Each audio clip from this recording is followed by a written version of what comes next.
Hello students, welcome to Mohit Bansal classes. देखिए बच्चों, आज हम लोग स्टार्ट करने वाले हैं हमारा एक नया चैप्टर जिसका नाम है रिवर्स चार्ज मैकेनिज्म। बच्चों, बहुत ही इंटरेस्टिंग चैप्टर है, बहुत ही इजी चैप्टर है, मजा आएगा इस चैप्टर को पढ़। देखिए, रिवर्स चार्ज मैकेनिज्म आखिर क्या होता है ये मैंने आप लोगों को चैप्टर 2 के अंदर भी समझाया। एक बार मैं दोबारा से आप लोगों को समझा देता। देखिए, जैसा कि आप देख पा रहे हैं, ये है नोरा फतेही। कौन है ये? Nora Fatehi. नोरा फतेही बहुत ही फिटनेस फ्रीक है। नोरा फतेही बहुत ही ज्यादा फिटनेस फ्रीक है। और नोरा फतेही जो है ये अपनी सेहत का बड़ा ध्यान रखती हैं, बहुत ज्यादा जिम करती हैं। पर इनको एक दिन पिज्जा खाने का मन हुआ तो नोरा फतेही चली गई डोमिनोज के अंदर। डोमिनोज के पास में जाकर बोली, साहब मेरे को पिज्जा खाना है, लाओ पिज्जा दे दो। इन्होंने एक ऑर्डर प्लेस कर दिया पिज्जा, एक large corn pizza with extra चीज। अब इन्होंने खा लिया, इनका बिल आया। बिल आया 525 रुपए का। कितने का बिल आया? बिल आया 525 रुपए का। कैसे आया वो बिल? वो बोले कि देखो 500 रुपए तो इनका वैल्यू है पिज्जा का, और उसके ऊपर 25% का टैक्स लगा, 12.5 तो टोटल 525 रुपए। अब डोमिनोज वाले ने नोरा फतेही से 525 रुपए ले लिए। अब उसमें से डोमिनोज वाले ने 500 रुपए तो अपने गल्ले के अंदर रख लिए और बाकी के 25 रुपए गवर्नमेंट के पास में जाकर डिपॉजिट कर दिए जीएसटी के नाम। तो टैक्स दे कौन रहा है? एक्चुअली में देखा जाए तो टैक्स दे रहा है बायर, नोरा फतेही। लेकिन गवर्नमेंट के पास जमा कौन करा रहा है? गवर्नमेंट के पास में जमा करा रहा है सप्लाई। इसीलिए तो ये इनडायरेक्ट टैक्स है। मतलब टैक्स देना किसको बनता है? सप्लायर डोमिनोज को। और उसने अपना बर्डन शिफ्ट कर दिया बायर नोरा फतेही पे। और नोरा फतेही जो है उन्होंने अपनी पॉकेट से पैसे दिए और डोमिनोज जमा कराया। नॉर्मल ट्रांजैक्शन, इसे फॉरवर्ड चार्ज मैकेनिज्म बोलते हैं। आप जब भी कभी भी कोई भी प्रोडक्ट परचेज करोगे या कोई भी सर्विस किसी से लोगे तो वो आपसे जो पैसा लेगा उसमें टैक्स ले लेगा वो आप, और फिर अपनी जो गुड्स या सर्विस की वैल्यू है वो तो अपने पास रख लेगा, और जो टैक्स आपसे उसने लिया है वो उस टैक्स को गवर्नमेंट के पास में जमा करवा देगा।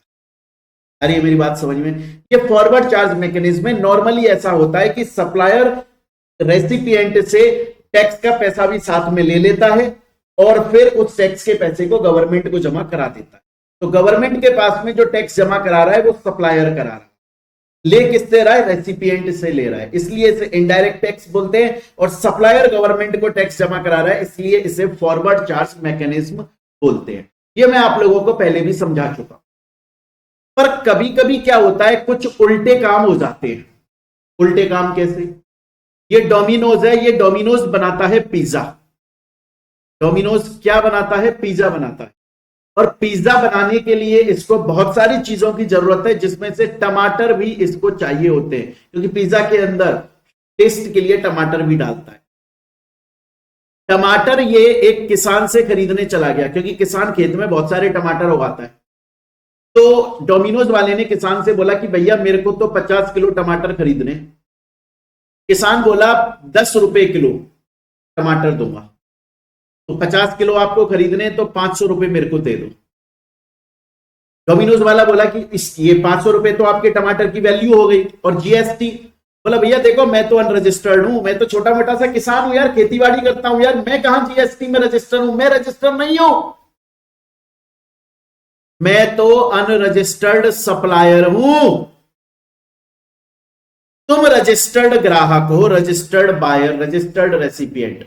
ये जो 500 रुपए है ये तो मेरे टमाटर प्रोडक्ट गुड्स की वैल्यू है, ये मुझे दे दो, और इसके ऊपर जो भी जीएसटी लगता है वो तुम खुद गवर्नमेंट के पास में जाकर जमा करा देना। उल्टा काम हो रहा है। नॉर्मली हमने क्या देखा, जो सप्लायर होता है, जो बेच रहा है, वो रेसिपिएंट से अपनी वैल्यू का तो अपने प्रोडक्ट की वैल्यू तो लेता ही लेता है, उसके अलावा टैक्स भी लेता है, और फिर सप्लायर खुद गवर्नमेंट के पास में पैसा जमा कराता है, जिसे फॉरवर्ड चार्ज मैकेनिज्म बोलते हैं। लेकिन यहां पर तो उल्टा काम हो रहा है। यहां पर तो जो सप्लायर किसान है वो डोमिनोज से बोल रहा है मेरे को मेरी सिर्फ प्रोडक्ट का वैल्यू दे दो और उसके ऊपर जो भी टैक्स लगता है वो टैक्स तुम खुद रेसिपिएंट जाके जमा करा देना। इसे रिवर्स चार्ज मैकेनिज्म बोलते हैं। रिवर्स चार्ज मैकेनिज्म का मतलब होता है रेसिपिएंट खुद गवर्नमेंट के पास में जाकर जीएसटी डिपॉजिट कर रहा है, उसे रिवर्स चार्ज मैकेनिज्म बोला जाता है। क्वेश्चन ये आता है कि सर ये रिवर्स चार्ज मैकेनिज्म का कंसेप्ट कब कब आता है? अरे यार मैंने समझाया तो था आप लोगों को, मैंने समझाया था चैप्टर 2 के अंदर हमने क्या पढ़ा था, सेक्शन 9 सबसेक्शन 3 सीजीएसटी एक्ट का और सेक्शन 5 सबसेक्शन 3 आईजीएसटी एक्ट का। क्या बोलते हैं कि कुछ नोटिफाइड गुड्स और सर्विसेज हैं, उनके केस में रिवर्स चार्ज मैकेनिज्म लगता है। उसके अलावा सेक्शन 9 सबसेक्शन 4 सीजीएसटी एक्ट का और सेक्शन 5 सबसेक्शन 4 आईजीएसटी एक्ट का, वो ये बोलते हैं कि अगर सप्लायर अनरजिस्टर्ड है लेकिन रेसिपिएंट रजिस्टर्ड है तो फिर उस केस में रिवर्स चार्ज मैकेनिज्म लगता है। ये दो केस हमने देखे थे। तो इस चैप्टर के अंदर रिवर्स चार्ज मैकेनिज्म चैप्टर के अंदर आखिर हमें पढ़ना क्या है? इस रिवर्स चार्ज मैकेनिज्म चैप्टर के अंदर हम पढ़ेंगे कि वो कौन से नोटिफाइड गुड्स हैं और वो कौन से नोटिफाइड सर्विसेज हैं,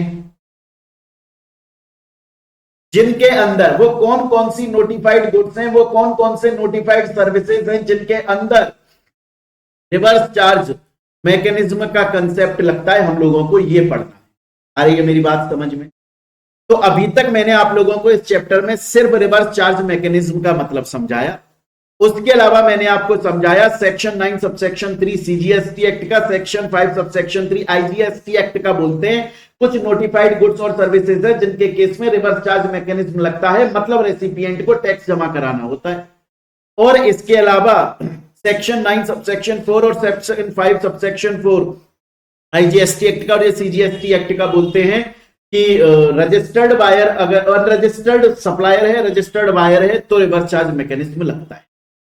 अब हम देखेंगे कौन कौन से नोटिफाइड गुड्स या सर्विसेज हैं। तो पहले हम पढ़ेंगे नोटिफाइड गुड्स। वो कौन कौन से गुड्स हैं, अगर उन गुड्स की सप्लाई की जा रही है तो उस केस में रिवर्स चार्ज मैकेनिज्म लगेगा। अगर वो नोटिफाइड गुड्स की सप्लाई हो रही है तो टैक्स जो है वो रेसिपिएंट गवर्नमेंट के पास में जमा कराएगा, ना कि सप्लायर। वो कौन कौन से हैं हम लोगों को ये पढ़ने हैं। अरे ये मेरी बात यहां तक समझ में बच्चों आपको? तो चलिए देखते हैं।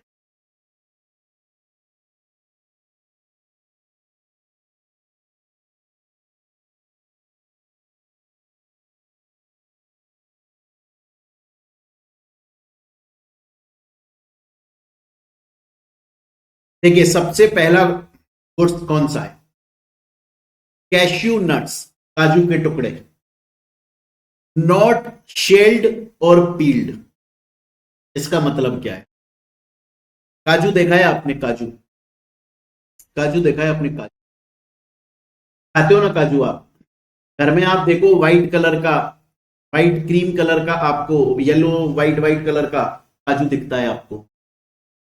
एक्चुअली में काजू जब उगता है ना, काजू जब प्रोड्यूस होता है तो वो ऐसा नहीं होता है जैसा आप और हम अपने घरों में उसको ऐसे उठा के खा जाते हैं। ऐसा नहीं होता है काजू एक्चुअली में, या जो बाजार में ऐसे बिक रहा है वो नहीं होता है। काजू एक्चुअली में देखो ऐसा होता है, दिख रहा है आपको? ये ना तो शील्ड है और ना ही पील्ड है। इसका मतलब क्या है? इसका मतलब है कि ये इसमें से देखो निकल रहा है, रॉ काजू है अभी, ये रॉ, इसमें से ये बाहर निकल के आया। अब इसमें से इसको ना अलग किया जाता है, इसमें से इसको पहले अलग किया जाता है, उसको हम बोलते हैं कि ये शेल्ड कर दिया गया, अलग कर दिया गया, हटा दिया गया, मतलब शेल्ड हो गया। और उसके बाद में फिर ये ना इसका छिलका है, ये इसका छिलका है, इसको हटाया जाता है तो इसमें से वो व्हाइट आ जाता है। जब छिलके को भी हटा देते हैं तब हम बोलते हैं अब हमने इसको पील्ड कर दिया। तब जाकर हमारे हाथ में वो व्हाइट कलर का काजू आता। तो जब इसमें से इसे निकालेंगे तो शील्ड हो गया, और निकलने के बाद में इसके छिलके को उतार देंगे तो वो पील्ड हो गया, और फिर हमारे हाथ में आता है काजू, जिसे हम रोजमर्रा की जिंदगी में डेली में खाते हैं। ये बोल रहा है वो वाला काजू नहीं। अगर वो वाला काजू सेल कर रहे हो जो शील्ड है, पील्ड है, व्हाइट कलर का है, उसे सेल कर रहे हो तो फॉरवर्ड चार्ज मैकेनिज्म लगेगा, सप्लायर टैक्स जमा कराएगा। पर अगर ऐसे कैश्यू नट्स हैं, काजू के टुकड़े हैं जो कि ना तो शील्ड है ना ही पील्ड है, मतलब रॉ हैं, अभी उगे हैं, इस फॉर्म में हैं, तो फिर उस केस में रिवर्स चार्ज मैकेनिज्म। सर ऐसा क्यों समझिएगा, ऐसा क्यों समझिएगा। मुझे बताओ, काजू की स्टेज देखो आप, काजू की स्टेज देखो, काजू की स्टेज क्या है, काजू की फर्स्ट स्टेज क्या है बच्चों। काजू की फर्स्ट स्टेज है कि अभी ये पेड़ इसमें लगा हुआ है, ये प्रोड्यूस हुआ है। ये किसने किया होगा सर, एग्रीकल्चरिस्ट, किसान, फार्मर ने। फिर उसके बाद में इसकी सेकंड स्टेज क्या आएगी, इसे शील्ड किया जाएगा, हटाया जाएगा। आ रही है मेरी बात समझ में। और फिर थर्ड स्टेज क्या आएगी, इसे पील्ड कर दिया जाएगा, छील के एकदम व्हाइट कलर का। फिर ये पहुंच जाएगा इंडस्ट्रियलिस्ट के पास में, वो उसको अपनी एक पॉलिथीन में पैक कर देंगे, अपने एक पैकेट में पैक कर देंगे, अपनी ब्रांड का नाम लगा देंगे और फिर उसे बेचेंगे, जबकि इसको प्रोड्यूस किया फार्मर ने। अब एक बात बताइए, जब इसे शील कर दिया जाता है, पील कर दिया जाता है, उसके बाद में जो इंडस्ट्रीज होती है वो अपने पैकेट में लगा के, अपना ब्रांड लगा के और फिर बेचती हैं। तो इंडस्ट्रीज जो बेच रही हैं वो तो खुद रजिस्टर्ड है ना, तो सप्लायर तो रजिस्टर्ड हो गया। अगर हम उस स्टेज में चले जाते हैं कि काजू को पहले वहां से हटा लिया गया, पील्ड कर लिया गया, एकदम प्योर लिया गया, हम उसे खा सकते हैं, और तब पैकेट में अपनी ब्रांड के अंदर पैक कर दिया, तो भैया जिसने पैक किया वो तो इंडस्ट्रियलिस्ट है, वो तो फैक्ट्री है, वो तो रजिस्टर्ड सप्लायर है। फिर रिवर्स चार्ज मैकेनिज्म कहां लग रहा है, आ रही है मेरी बात समझ में। तो फिर उस केस में एग्रीकल्चरिस्ट जो है, एग्रीकल्चरिस्ट, जब ये शील्ड नहीं हुआ, जब ये पील्ड नहीं हुआ, जब ये उगा था, ये किसने उगाया था, एग्रीकल्चरिस्ट फार्मर ने, जो कि अनरजिस्टर्ड है, तो रिवर्स चार्ज मैकेनिज्म लगता है। तो पहला कौन सा प्रोडक्ट हो गया, पहला प्रोडक्ट है काजू के टुकड़े, कैश्यू नट्स, जो शील्ड नहीं है, पील्ड नहीं है। कौन है उनका सप्लायर, एग्रीकल्चर। बच्चों एक चीज याद रखिएगा, ये जो टेबल आपको यहां पे दिखाई दे रही है ना, इसके एक एक चीज को समझिएगा। बस ऐसा मत कीजिएगा कि सिर्फ इन गुड्स के नाम को याद कर लिया और एग्जाम देने बैठ गए कि अब तो हमें पता है कौन से गुड्स पे रिवर्स चार्ज मैकेनिज्म लगता है। ऐसे काम नहीं चलेगा। आपको यह याद रखना पड़ेगा कि इन रिवर्स चार्ज मैकेनिज्म कब लगेगा, कब लगेगा, जब ये तीनों कंडीशन सेटिस्फाई हो रही है। मतलब कैश्यू नट्स जो कि ना तो शील्ड है ना ही पील्ड है, पहला, उनको सप्लाई कर रहा है एग्रीकल्चरिस्ट, किसान, और रिसीव कौन कर रहा है, रेसिपिएंट कौन है, रजिस्टर्ड पर्सन। अब आप सोचिए, अगर ये किसान किसी अनरजिस्टर्ड पर्सन को सेल कर देता है तो जीएसटी कौन जमा कराएगा। ना तो ये किसान रजिस्टर्ड है, और इसमें जिसको सेल किया वो रेसिपिएंट भी अनरजिस्टर्ड है, वो रजिस्टर है ही नहीं जीएसटी के अंदर, तो जीएसटी जमा कौन कराएगा, कोई नहीं। भाई किसान बोलेगा मैं तो देखो काजू उगाता हूं, मैं तो अनरजिस्टर्ड हूं, और रेसिपिएंट, मान लो मैं खरीद के लाया किसान से, किसान बोलेगा कि भैया इस पे तुम टैक्स जमा करा देना, मैं बोलूंगा मैं भी अनरजिस्टर्ड हूं, अब मैं तुमसे काजू खरीदने के लिए क्या जीएसटी में रजिस्टर हो जाऊं, पागल हूं क्या। तो इसलिए कैश्यू नट्स जो कि शील्ड नहीं है, जो कि पील्ड नहीं है, उन पे रिवर्स चार्ज मैकेनिज्म के अंदर जीएसटी पे करना पड़ेगा। कब, जब सप्लायर एग्रीकल्चरिस्ट है और खरीदने वाला रजिस्टर्ड पर्सन है।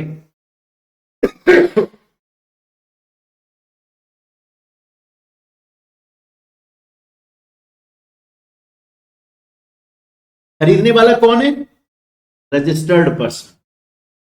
यहां तक की बात समझ में आई, आगे चलते।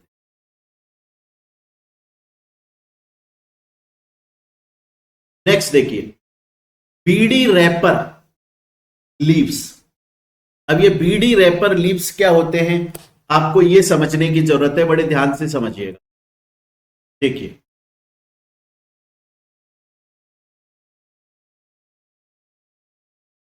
देखिएगा, बीड़ी पिया आपने, बीड़ी, बोले सर हम अच्छे बच्चे हैं सर, हम बीड़ी बीड़ी नहीं पीते। अच्छी बात है, नहीं पीते तो बहुत अच्छी बात। देखो ऐसी होती है बीड़ी, आपने देखा होगा ना, बीड़ी का बंडल आता है 555, पताका, अशोका, ऐसे करके बीड़ियों का बंडल आता है। पता है वो क्या होते हैं? एक्चुअली में ना पत्ते होते हैं, पत्ते जो पेड़ से, देखो ये पत्ता पत्ता दिख रहा है आपको, ये पत्ता होता है, पत्ता। और इस पत्ते के ऊपर ना यहां तंबाकू रख दी जाती है, और तंबाकू रखने के बाद में इसको ऐसे रोल कर दिया जाता है, तब ये रोल होकर ऐसी बन जाती है। अरे मेरी बात समझ में, तब ये रोल होकर क्या बन जाती है? ऐसी बन जाती है। तो ये क्या बोल रहा है? ये बोल रहा है ये जो बीड़ी आप बेच रहे हो, अगर बीड़ी बेच रहे हो तो उसके ऊपर रिवर्स चार्ज मैकेनिज्म नहीं, उसमें तो फॉरवर्ड चार्ज मैकेनिज्म ही लगेगा। क्यों लगेगा? क्योंकि इसका भी स्टेप समझो, इसका भी प्रोसेस समझो, ये बीड़ी बनती कैसे, इसकी स्टेज समझो। सबसे पहले क्या होता है, जो किसान होता है ना, फार्मर, एग्रीकल्चरिस्ट, वो इन पत्तों को उगाता है। क्या उगाता है? लीव्स को। क्या उगाता है? लीव्स को उगाता है। इनको ना बीड़ी के रैपर भी बोला जाता है, या टेंडू लीव्स भी बोला जाता है। तो इसको तो एग्रीकल्चरिस्ट उगा रहा है जो अनरजिस्टर्ड। उसके बाद में इन पत्तों को तोड़ा जाता है, और फिर इन पत्तों को ना कंपनीज खरीद लेती हैं। कौन खरीद लेता है? कंपनीज। और फिर कंपनी अपना तंबाकू भरती है इनके अंदर, और उन्हें रोल करके उनकी बीड़ी बना देती है। अब जब यहां पे कंपनी ये काम, एक्चुअली में फार्मर जो है, एग्रीकल्चरिस्ट जो है, वो बीड़ी नहीं बनाता, वो तो पत्ते उगाता है, पत्ते उगाकर कंपनियों को बेच देता है। तो यहां तक तो अनरजिस्टर्ड है वो, और किसको बेच रहा है? कंपनियों को बेच रहा है, रजिस्टर्ड को बेच रहा है। हो गया ना रिवर्स चार्ज मैकेनिज्म। एक किसान ने उगाया वो पत्ता, और कंपनी को, रजिस्टर्ड पर्सन को बेच दिया, रिवर्स चार्ज मैकेनिज्म। लेकिन जब कंपनी उस पत्ते के अंदर तंबाकू भर के उसे बीड़ी बना देती है और बेचती है, तो ये फॉरवर्ड चार्ज मैकेनिज्म में आ जाएगा। इसीलिए हमारा जो स्पेसिफाइड प्रोडक्ट है वो क्या है? बीड़ी के रैपर, ना कि बीड़ी। अगर बीड़ी बेची जा रही है तो फॉरवर्ड चार्ज मैकेनिज्म, लेकिन अगर बीड़ी का रैपर बेचा जा रहा है, पत्ता बेचा जा रहा है, तो रिवर्स चार्ज मैकेनिज्म। क्लियर? ये चीज कौन बेच रहा है? एग्रीकल्चरिस्ट। किसको बेच रहा है? Registered person. आगे चलते हैं, टबैको लीव्स। अब ऐसे ही टबैको की भी लीव्स आती हैं, वो भी कौन करता है? एग्रीकल्चरिस्ट। किसको देता है? Registered person. क्लियर ये चीज यहां तक? तो इन केसेस में रिवर्स चार्ज मैकेनिज्म। आगे चलते हैं, सप्लाई ऑफ लॉटरी। मैंने आपको लास्ट चैप्टर के अंदर भी पढ़ाया था, लॉटरी जो है वो गवर्नमेंट के ज्यादातर हिस्से में रहता है, गवर्नमेंट के पास में पावर रहती है। तो अगर कोई लॉटरी है जिसको स्टेट गवर्नमेंट या लोकल अथॉरिटी सप्लाई कर रही है, दे रही है, और किसको दे रही है? जो लॉटरी के डिस्ट्रीब्यूटर हैं या सेलिंग एजेंट है। नॉर्मली में होता क्या है ना, देखो मैं आपको बता, जो गवर्नमेंट होती है ना, वो गवर्नमेंट बोलती है कि देखो हम लॉटरी लेकर आ रहे हैं। अब कुछ एजेंट्स होते हैं जो गवर्नमेंट से ऑथोराइज्ड होते हैं, वो गवर्नमेंट से ये बोलते हैं कि ये लॉटरी आप हमें दे दो। आप कहां पूरे राज्य के अंदर, स्टेट के अंदर लोगों को लॉटरी बांटते हुए डोलोगे?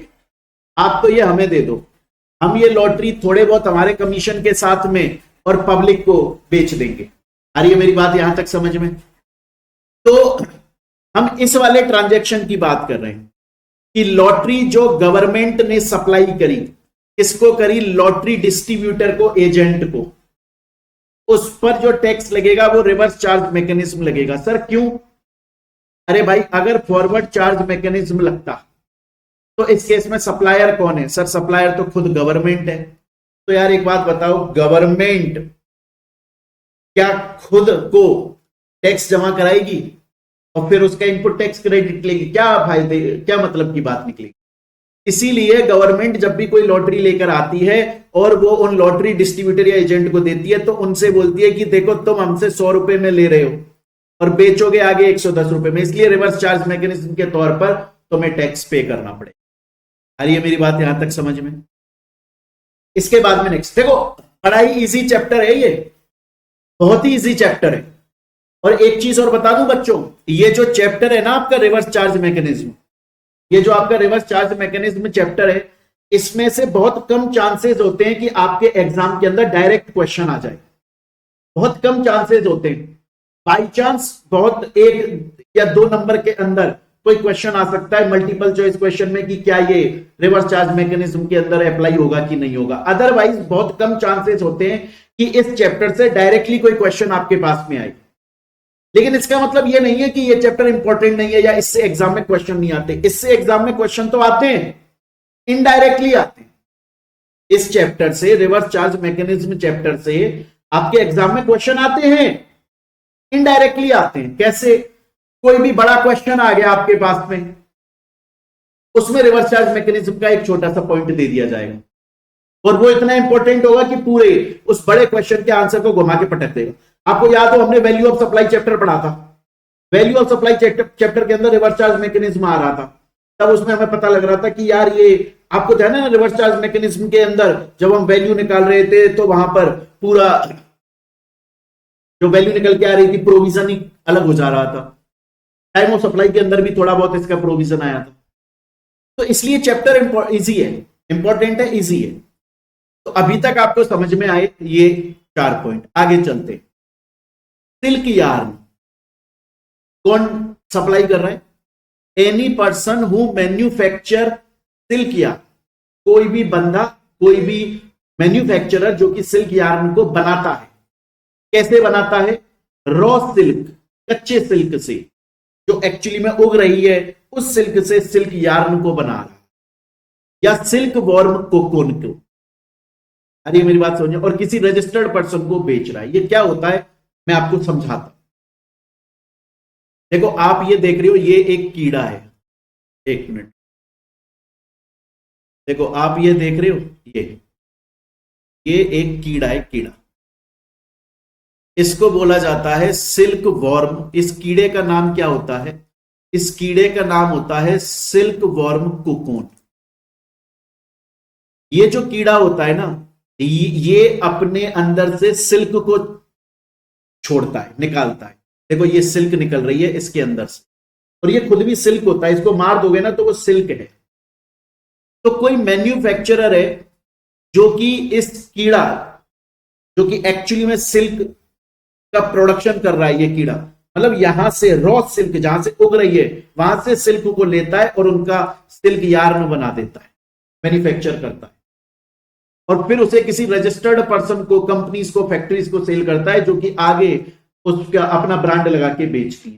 तो ये वाले ट्रांजैक्शन के ऊपर रिवर्स चार्ज मैकेनिज्म है। क्यों? क्योंकि इसको बना कौन रहा है? बना रहा है तो एक तरीके से देखोगे किसान ही बना रहा होगा। अरे मेरी बात समझ में आता है? तो इसलिए ये पॉइंट है, इसके ऊपर भी रिवर्स चार्ज मैकेनिज्म लगा। नेक्स्ट क्वेश्चन आ जाते हैं। अच्छा, आप लोगों ने देखा है, आप लोगों ने, गवर्नमेंट जो होती है ना, गवर्नमेंट बहुत सारे व्हीकल्स को सीज कर लेती है। बहुत सारे व्हीकल्स को सीज कर लेती है गवर्नमेंट, किसी भी वजह से। किसी ने लॉ फुलफिल नहीं किया, ये वो, तो उसकी वजह से उनके व्हीकल सीज हो जाते हैं और ऐसे ही पड़े रहते हैं। आप कभी देखिएगा कितने पड़े रहते हैं। और फिर एक टाइम पीरियड होता है कि अगर उस टाइम पीरियड के अंदर उस व्हीकल का मालिक आकर उसको क्लेम कर लेता है व्हीकल को, तो ठीक है। अदरवाइज क्या होता है, गवर्नमेंट उन व्हीकल्स को सस्ते दामों पर बेच देती है। तो ऐसे व्हीकल्स जो कि गवर्नमेंट ने सीज कर लिए, ऐसे व्हीकल्स जो कि किसने सीज किए? किसने? गवर्नमेंट ने। सप्लायर कौन है? गवर्नमेंट। गवर्नमेंट ने व्हीकल सीज कर लिए और उनको सप्लाई कर रही है। अब सपोज करो, एक तो मैं चला गया वहां पर, मोहित बंसल, मतलब इंडिविजुअल पर्सन, मतलब अनरजिस्टर्ड पर्सन। कोई अनरजिस्टर्ड पर्सन वहां पर चला गया और गवर्नमेंट से वो सीज्ड व्हीकल परचेज कर रहा है, तो उस पर रिवर्स चार्ज मैकेनिज्म नहीं लगेगा। क्यों? क्योंकि उस पर टैक्स ही नहीं लगेगा, क्योंकि गवर्नमेंट खुद को तो टैक्स देगी नहीं, सप्लायर है, और मैं अनरजिस्टर्ड हूं। इसलिए अगर व्हीकल सीज किए और गवर्नमेंट उनकी सप्लाई कर रही है, लेकिन किसको कर रही है? रजिस्टर्ड पर्सन को कर रही है, तो रिवर्स चार्ज मैकेनिज्म लगेगा। जरूरी है कि रजिस्टर्ड पर्सन को किए जाए। कौन सी गवर्नमेंट कर रही है? चाहे से सेंट्रल गवर्नमेंट, चाहे से स्टेट गवर्नमेंट, चाहे से यूनियन टेरिटरी की गवर्नमेंट, चाहे से लोकल अथॉरिटी, गवर्नमेंट कर रही है। स्टूडेंट बोलता है सर यहां तक मेरे को ये सभी गुड्स जो हैं वो बहुत अच्छे से समझ में आ गए, कोई दिक्कत वाली बात नहीं। आगे चलते हैं, आगे चलते हैं। नेक्स्ट है रॉ कॉटन। रॉ कॉटन मतलब क्या होता है? रुई। रुई देखिए आपने, ऐसे पेड़ों में से ऐसे उगती है, गुच्छे से उगते हैं रुई। कौन उगाता है? किसान उगाते हैं। फिर किसान उनको तोड़ के अपनी टोकरियों में रखते हैं, फिर आगे कंपनियों को बेचते हैं, फिर कंपनियां उनके प्रोडक्ट्स बना बना के और आगे बेचती हैं। आपने देखा है वो ईयरबड्स आते हैं कान साफ करने के, उसमें एक डंडी होती है और आगे और पीछे छोटी छोटी रुई होती है। वो किसने बनाई? कंपनी ने। और उनके पास रुई कॉटन कहां तक पहुंची? एग्रीकल्चरिस्ट ने उनको बेची थी। तो उगा कौन रहा है? एग्रीकल्चरिस्ट, किसान, जो कि अनरजिस्टर्ड है। और किसको बेच रहा है? रजिस्टर्ड पर्सन को। तो टैक्स कैसे लगेगा? रिवर्स चार्ज मैकेनिज्म के बेसिस लगेगा। बड़ी सिंपल सी बात है यार, इतना क्या सोच। क्लियर है ये चीज यहां तक? Next, priority landing certificate. ये बहुत ही इंपॉर्टेंट है, इसको बड़े ध्यान से समझेंगे। इसको पूरे एग्जाम्पल के साथ में हम यहां पर समझेंगे। देखिएगा प्रायोरिटी लैंडिंग सर्टिफिकेट ये क्या होता है। कभी कभी क्या होता है, गवर्नमेंट जो है ना, बड़े ध्यान से समझिएगा, गवर्नमेंट जो है ना वो कुछ प्रायोरिटी सेक्टर निकाल देती है। गवर्नमेंट जो है ना वो कुछ प्रायोरिटी सेक्टर्स निकाल देती है। देखो नॉर्मली क्या होता है, आप एक चीज तो समझो, नॉर्मली क्या होता है, नॉर्मली कोई भी बैंक होता है ना, नॉर्मली कोई भी बैंक होता है, और बैंक जब भी लोन प्रोवाइड करता है तो बैंक ज्यादातर लोन कहां पे प्रोवाइड करता है? जहां पर उसको प्रॉफिट हो रहा है, ना कि वहां पर जहां पर एक्चुअली में लोन की जरूरत है, वहां नहीं देता। आज मानकर चलिए कि मैं और आप, हमें ऐसे लोग हैं जिनके दिमाग में बहुत अच्छा आइडिया है, और अगर हमारे पास में फंड आ जाए तो हम उस आइडिया को इंप्लीमेंट करके एक अच्छा बिजनेस सेटअप कर सकते हैं। देश का फायदा होगा, लोगों का फायदा होगा। पर हमारे पास में पैसा नहीं है और गवर्नमेंट हमको बैंक हमको बड़ा लोन भी नहीं देगी, क्योंकि हमारे पास में कुछ ऐसा है भी नहीं जो हम गिरवी रख सकें। बैंक लोन किसको देती है? बैंक लोन देती है जहां उसका प्रॉफिट है, जहां उसे लगता है कि यार मैं इनको लोन दूं, ये लोन का अमाउंट मुझे वापस भी कर देंगे, इंटरेस्ट भी मुझे दे देंगे, अच्छी गुडविल लेकर बैठे हुए। ज्यादातर ऐसा होता है, बैंक जो है वो लोन अपने प्रॉफिट के हिसाब से देती है कि यार बैंक का मेन काम है ये लोन देकर पैसा कमाना, तो उसको लोन दो जो हमें पैसा वैसा सब कुछ वापस कर दे। पर कभी कभी क्या होता है, कभी कभी ऐसा होता है कि गवर्नमेंट जो है ना वो कुछ नियम निकाल देती है। वो ये बोलती है कि देखो ये प्रायोरिटी सेक्टर्स है, कि बैंक जो है, बैंक को इन सेक्टर्स के अंदर लोन देना पड़ेगा। अब सपोज करो गवर्नमेंट ने प्रायोरिटी सेक्टर के नाम पे बोला कि 100 करोड़ रुपए इन सेक्टर के अंदर बैंक्स को लोन देना पड़ेगा।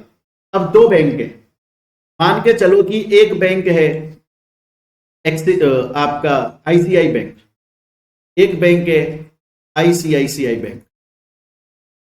अब आईसीआई बैंक ने इस सेक्टर के अंदर सपोज करो 150 करोड़ का लोन दे दिया, और एचडीएफसी बैंक ने इस सेक्टर के अंदर 50 करोड़ का लोन दिया। अब आप देखो आईसीआई ने 50 करोड़ का लोन ज्यादा दे दिया, एक्सेस में दे दिया, और एचडीएफसी ने 50 करोड़ का लोन कम दे दिया। आ रही है मेरी बात समझ में? तो अब ये एचडीएफसी क्या करता है, एचडीएफसी ना इस आईसीआई बैंक के पास में जाता है और आईसीआई से बोलता है कि देखो तुमने 50 करोड़ का एक्सेस में दिया है ना इन सेक्टर के अंदर लोन, वो तुम मेरे नाम पे कर दो। आईसीआई अगर चाहेगा तो कर देगा। कैसे करेगा? वो सर्टिफिकेट इशू कर देगा। तो आईसीआई के जो बैकएंड में ना ये शो करेगा कि लोन तो आईसीआई ने दिया था, लेकिन वो लोन जो है उसको अब इसने एचडीएफसी के नाम पे लैंड कर दिया है, ताकि इसका भी जो टारगेट है वो फुलफिल हो जाए 100 करोड़। इसे बोलते हैं priority landing certificate. Priority landing certificate. आ रही है मेरी बात समझ में? कौन इशू कर रहा है? रजिस्टर्ड पर्सन इशू कर रहा है। अनरजिस्टर्ड तो कर ही नहीं सकता, क्योंकि बैंक इशू कर रहा है। आईसीआई खुद भी तो रजिस्टर्ड है। किसको इशू कर रहा है? रजिस्टर्ड को इशू कर रहा है। टैक्स कौन देगा? वो रेसिपिएंट एचडीएफसी बैंक देगा। आ रही है मेरी बात समझ में? बच्चों इस एग्जाम्पल को देखो, मैं सभी हमारी बुक के अंदर जितने भी एग्जाम्पल्स है वो सब कुछ होते हैं। हम क्लास के अंदर एक एक एग्जाम्पल जो यहां पर ये पढ़ रहे हैं वो एक एक एग्जाम्पल आपकी बुक के अंदर जो इस वक्त आपके हाथ में है उसमें लिखे हुए हैं। सभी एग्जाम्पल्स मैंने लिखे हुए, पर ये वाला एग्जाम्पल मैंने जानबूझ के नहीं लिखा कि बच्चा कम से कम थोड़ी बहुत तो प्रैक्टिस करे। तो मैंने लिख दिया कि ये वाला एग्जाम्पल क्लास में समझाया जाएगा, तो मैं ये उम्मीद करता हूं कि आपने, आपके पास में जो बुक है ये वाला एग्जाम्पल उसमें लिख लिया होगा। क्लियर है ये चीज? तो बच्चों यहां पर हम लोगों ने पढ़ा कि आखिर कौन कौन से गुड्स हैं जिनके केस में रिवर्स चार्ज मैकेनिज्म लगता है। हमने गुड्स वाला पूरा डिपार्टमेंट यहां पे कंप्लीट कर लिया। तो बच्चों इस क्लास के अंदर हम लोगों ने देखना स्टार्ट किया कि आखिर रिवर्स चार्ज मैकेनिज्म क्या होता है। हम लोगों ने देखना स्टार्ट किया बच्चों कि रिवर्स चार्ज मैकेनिज्म क्या होता है। इसके अलावा हम लोगों ने यह देख लिया कि गुड्स सेक्शन के अंदर मतलब वो कौन कौन से गुड्स हैं जिन पर रिवर्स चार्ज मैकेनिज्म लगता है। अब बच्चों हम आगे चलते हैं और अब हम देखेंगे वो कौन कौन सी सर्विसेज हैं जिनके बेसिस पर रिवर्स चार्ज मैकेनिज्म लगता है, और ये सर्विसेज वाला ज्यादा इंपॉर्टेंट है इन कंपैरिजन टू गुड्स। अब देखिए, अब हम देखते हैं सर्विसेज के केस में रिवर्स चार्ज मैकेनिज्म कब लगता है।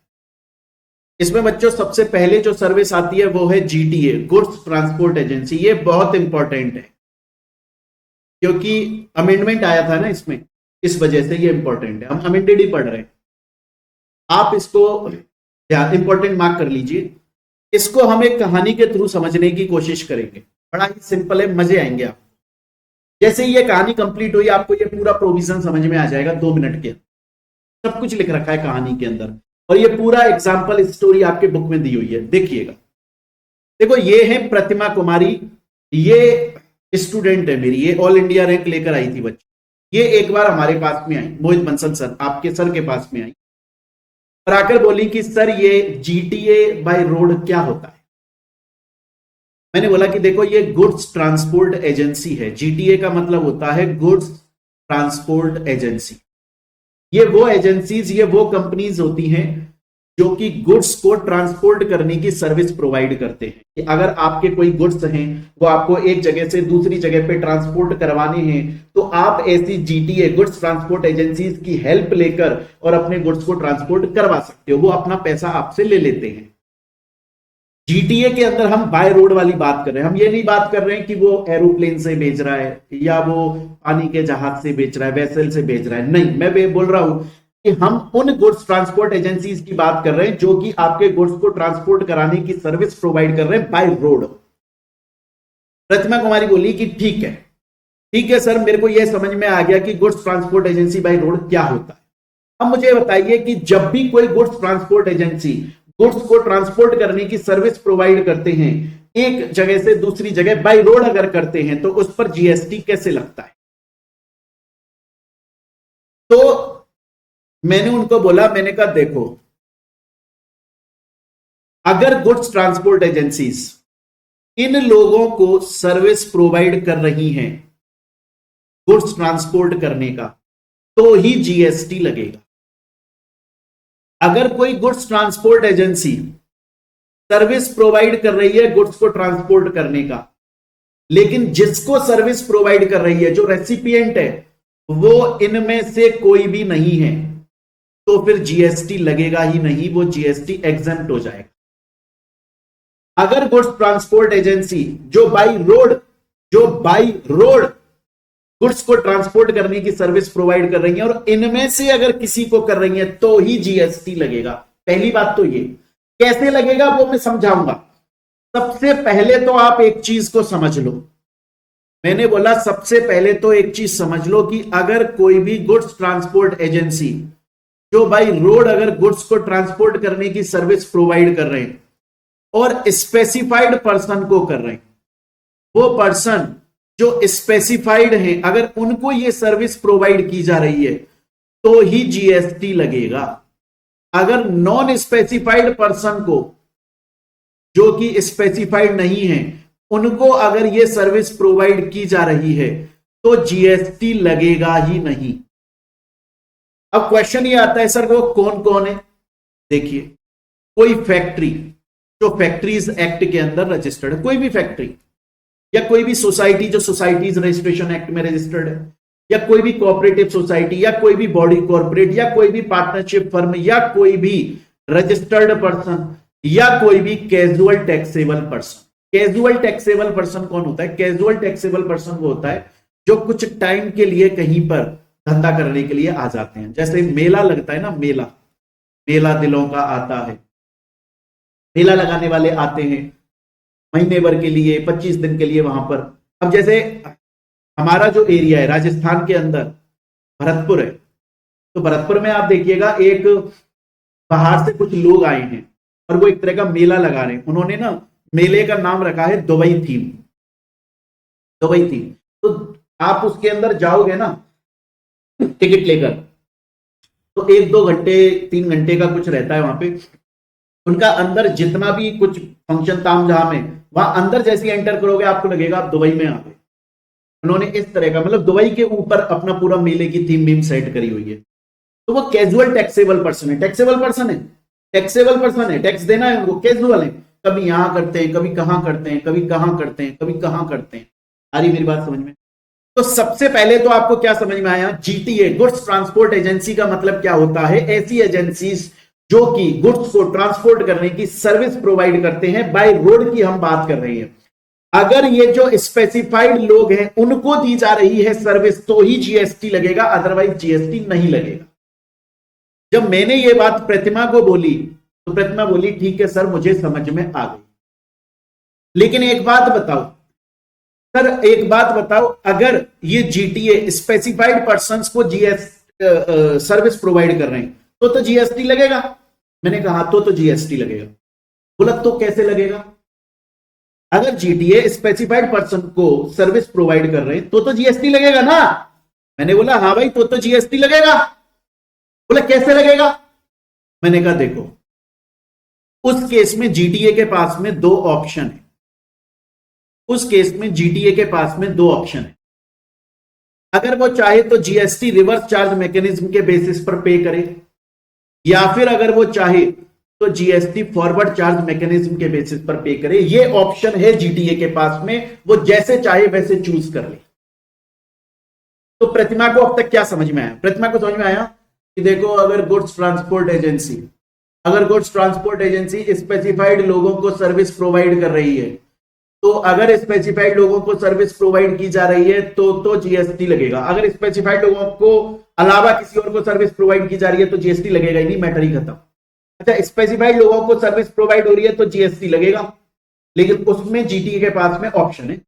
अगर वो चाहे तो फॉरवर्ड चार्ज मैकेनिज्म से जीएसटी पे करा ले, अगर वो चाहे रिवर्स चार्ज मैकेनिज्म से, उसकी मर्जी है, जो ऑप्शन चूज करना है कर लो।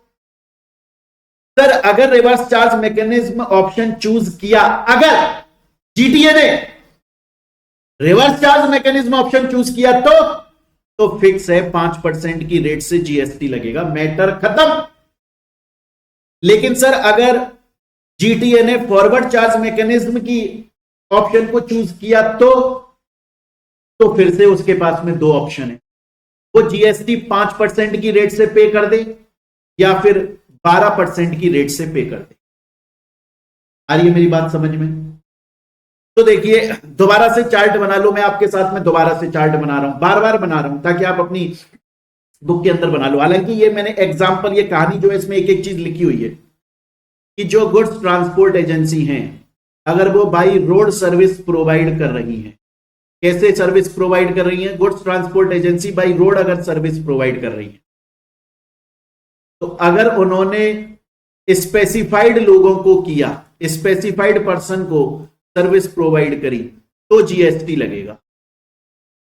और 2 ऑप्शन है, वो रिवर्स चार्ज मैकेनिज्म पे लगा लें या फॉरवर्ड चार्ज मैकेनिज्म पे लगा लें। अगर वो रिवर्स चार्ज मैकेनिज्म पे लगाएंगे तो 5% से लगेगा। अगर वो फॉरवर्ड चार्ज मैकेनिज्म से लगाएंगे तो 2 ऑप्शन है, वो 5% से जीएसटी पे कर दें या 12% से पे कर दें। जब ये बात मैंने प्रतिमा को बताई तो प्रतिमा बोली लेकिन सर एक बात बताओ, अगर जीटीए ने फॉरवर्ड चार्ज मैकेनिज्म को चूज किया तो आप बोल रहे हो कि उसके पास ऑप्शन है वो 5% से जीएसटी पे कर दे या 12% से पे कर दे। वो पागल है क्या सर? 12% से पे करेगा जीटीए? वो तो 5% से ही करेगा ना, उसका तो 7% का टैक्स बच रहा है, तो बेनिफिट तो देखा जाए तो उसको 5% वाले में ही हो रहा है, वो कई को 12% का पे करेगा। मैंने कहा प्रतिमा तुम्हारी बात तो सही है, लेकिन इसमें भी देखो एक ट्रिक है।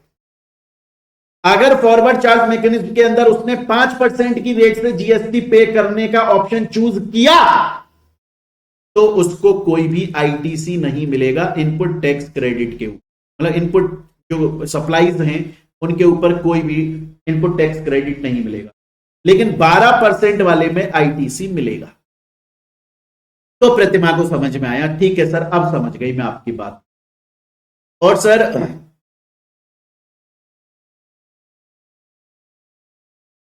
है ना, और नॉन स्पेसिफाइड लोग हैं तो जीएसटी लगेगा ही नहीं। क्लियर है ये चीज?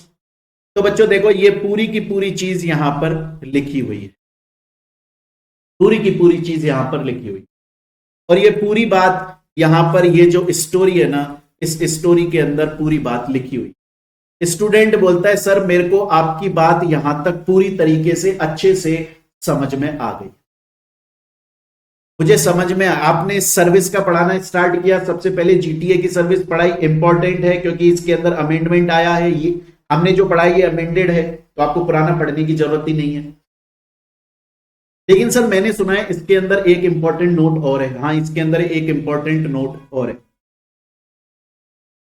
अगर ये goods transport agency service provide कर रही हैं किसी ऐसे डिपार्टमेंट को या किसी ऐसे एस्टेब्लिशमेंट को जो कि सेंट्रल गवर्नमेंट ने या स्टेट गवर्नमेंट ने या union government, union territory government ने या किसी लोकल अथॉरिटी ने बनाया है, अगर goods transport agency service provide कर रही हैं किसी ऐसे डिपार्टमेंट या एस्टेब्लिशमेंट को, जिस डिपार्टमेंट या एस्टेब्लिशमेंट को सेंट्रल गवर्नमेंट या स्टेट गवर्नमेंट या यूनियन टेरिटरी या लोकल अथॉरिटी के द्वारा बनाया गया है, किस लिए बनाया गया है और किस लिए वो जीएसटी में रजिस्टर्ड है, ये डिपार्टमेंट सिर्फ सेक्शन 51 के लिए रजिस्टर्ड हुए हैं जीएसटी में, टीडीएस काटने के लिए, इसके अलावा किसी और वजह से रजिस्टर नहीं हुए। आप पूरी कहानी समझिए। पहले क्या हुआ, जब जीएसटी आया ना, जब जीएसटी का लॉ आया तो ऐसे डिपार्टमेंट्स या ऐसे एस्टेब्लिशमेंट, बॉडी कॉर्पोरेट जो कि गवर्नमेंट के थ्रू बनाए गए थे, वो बोले कि हमें तो जीएसटी के अंदर रजिस्टर होना ही नहीं है क्योंकि हम तो गवर्नमेंट के थ्रू बनाए गए हैं, तो हम पे कहां जीएसटी लगेगा, गवर्नमेंट खुद अपने ऑर्गेनाइजेशन के ऊपर थोड़ी ना जीएसटी लगाएगी, तो हम कहीं को जीएसटी में रजिस्टर होने की जरूरत ही नहीं है। लेकिन फिर बाद में कुछ प्रॉब्लम्स आने लगी।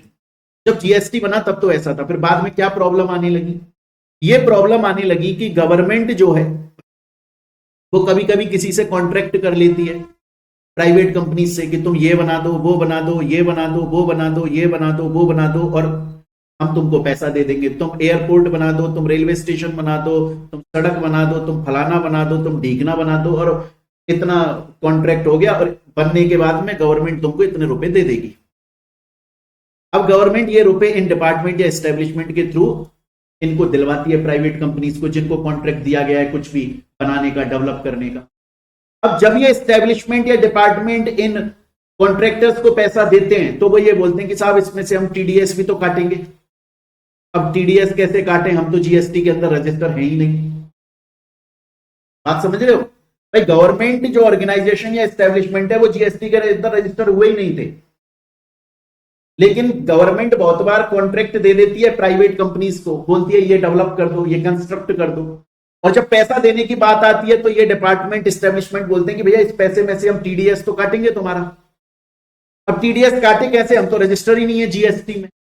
तो गवर्नमेंट बोली कि एक काम करते हैं, हम तुमको जीएसटी लॉ के अंदर, जीएसटी एक्ट के अंदर उसके सेक्शन, हम एक नया लॉ बना देते हैं जीएसटी एक्ट में, सेक्शन 51 नाम का लॉ बना देते हैं, जो ये बोलेगा कि सेक्शन 51 के अंदर गवर्नमेंट के वो डिपार्टमेंट या एस्टेब्लिशमेंट जीएसटी के अंदर रजिस्टर कराए जा रहे हैं जो सिर्फ जीएसटी में इसलिए रजिस्टर हो रहे हैं ताकि वो टीडीएस काट सकें जब ऐसे उनका पेमेंट कर रहे हैं, कॉन्ट्रैक्टर्स का, प्राइवेट लोगों का, जब उनका पेमेंट कर रहे हैं तो उनका टीडीएस काटा जा सके, इसलिए इन गवर्नमेंट डिपार्टमेंट या एस्टेब्लिशमेंट को जीएसटी एक्ट के सेक्शन 51 में रजिस्टर कर रहे हैं, बाकी उनके ऊपर जीएसटी के प्रोविजंस लगेंगे नहीं। तो अब हमारा जीटीए वाला पॉइंट ये बोल रहा है कि अगर कोई गुड्स ट्रांसपोर्ट एजेंसी है जिसने सर्विस प्रोवाइड करी ऐसे डिपार्टमेंट या एस्टेब्लिशमेंट को जो कि गवर्नमेंट के डिपार्टमेंट या एस्टेब्लिशमेंट हैं, और गवर्नमेंट ने उनको जीएसटी के सेक्शन 51 में सिर्फ इसलिए रजिस्टर कराए ताकि वो टीडीएस काट सके, बाकी जीएसटी के उनके ऊपर प्रोविजंस नहीं लगते, तो इस वाले केस में रिवर्स चार्ज मैकेनिज्म नहीं लगे। अरे ये मेरी बात समझ में, ये यहां पर लिखा हुआ है, वो एग्जेम्प्टेड होते हैं टैक्स से, उन पर कोई टैक्स लगता ही नहीं है क्योंकि वो गवर्नमेंट है, गवर्नमेंट कहां टैक्स देगी। क्लियर ये चीज भाई? रेसिपिएंट कौन है इस वाले केस में? गवर्नमेंट का वो डिपार्टमेंट ऑर्गेनाइजेशन और गवर्नमेंट टैक्स देती नहीं है, तो ना तो रिवर्स चार्ज मैकेनिज्म लग रहा है और ना ही इस पर नॉर्मल टैक्स लग। स्टूडेंट बोलता है सर यहां तक मेरे को पूरी तरीके से बात आपकी समझ में आ गई, ये जो गुड्स ट्रांसपोर्ट एजेंसी वाला केस आपने मुझे समझाया ये पूरा का पूरा मुझे समझ में आ चुका। इसके अलावा देखिए नेक्स्ट और सर्विसेज देख लेते हैं हम। नेक्स्ट सर्विस क्या है, बड़े ध्यान से देखिएगा, लीगल सर्विसेज बाय एडवोकेट। बच्चों इसमें आपको मार्क कर लेना है, हालांकि टेबल में मैंने एक एक चीज क्लियर दिखाई है आपको, फिर भी सर्विस कौन दे रहा है? एडवोकेट दे रहा है। सर क्या ये एडवोकेट इंडिविजुअल है? इंडिविजुअल एडवोकेट है तो भी, एडवोकेट की फर्म है तो भी ये सर्विस प्रोवाइड कर रहे हैं। कौन सी सर्विस प्रोवाइड कर रहे हैं? लीगल एडवोकेट आपके घर में आकर टीवी सेट कर रहा है वो वाली सर्विस नहीं। एडवोकेट का फर्नीचर का काम भी है, वो फर्नीचर सप्लाई वो वाला काम, वो वाली। एडवोकेट सिर्फ और सिर्फ लीगल सर्विस दे रहा है। एडवोकेट सिर्फ और सिर्फ लीगल सर्विस अगर आपको प्रोवाइड कर रहा है तो फिर उस केस में रिवर्स चार्ज मैकेनिज्म लगेगा। किसको दे रहा है? किसी बिजनेस एंटिटी को। तो अब आप मेरी बात को समझने की कोशिश कीजिएगा बच्चों। अगर कोई एडवोकेट है,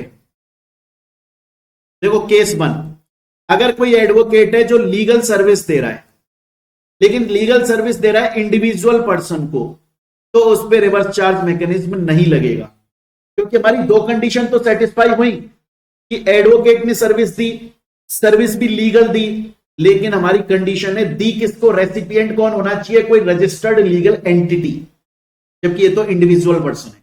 लेकिन दूसरे केस में एडवोकेट ने लीगल सर्विस दी किसी एंटिटी को, किसी कंपनी को जो रजिस्टर्ड है, हां, तो वो वैलिड है, रिवर्स चार्ज मैकेनिज्म लग जाएगा। स्टूडेंट बोलता है सर यहां तक की बात मेरे को आपकी समझ में आ गई, मुझे दो सर्विस समझ में आ चुकी है।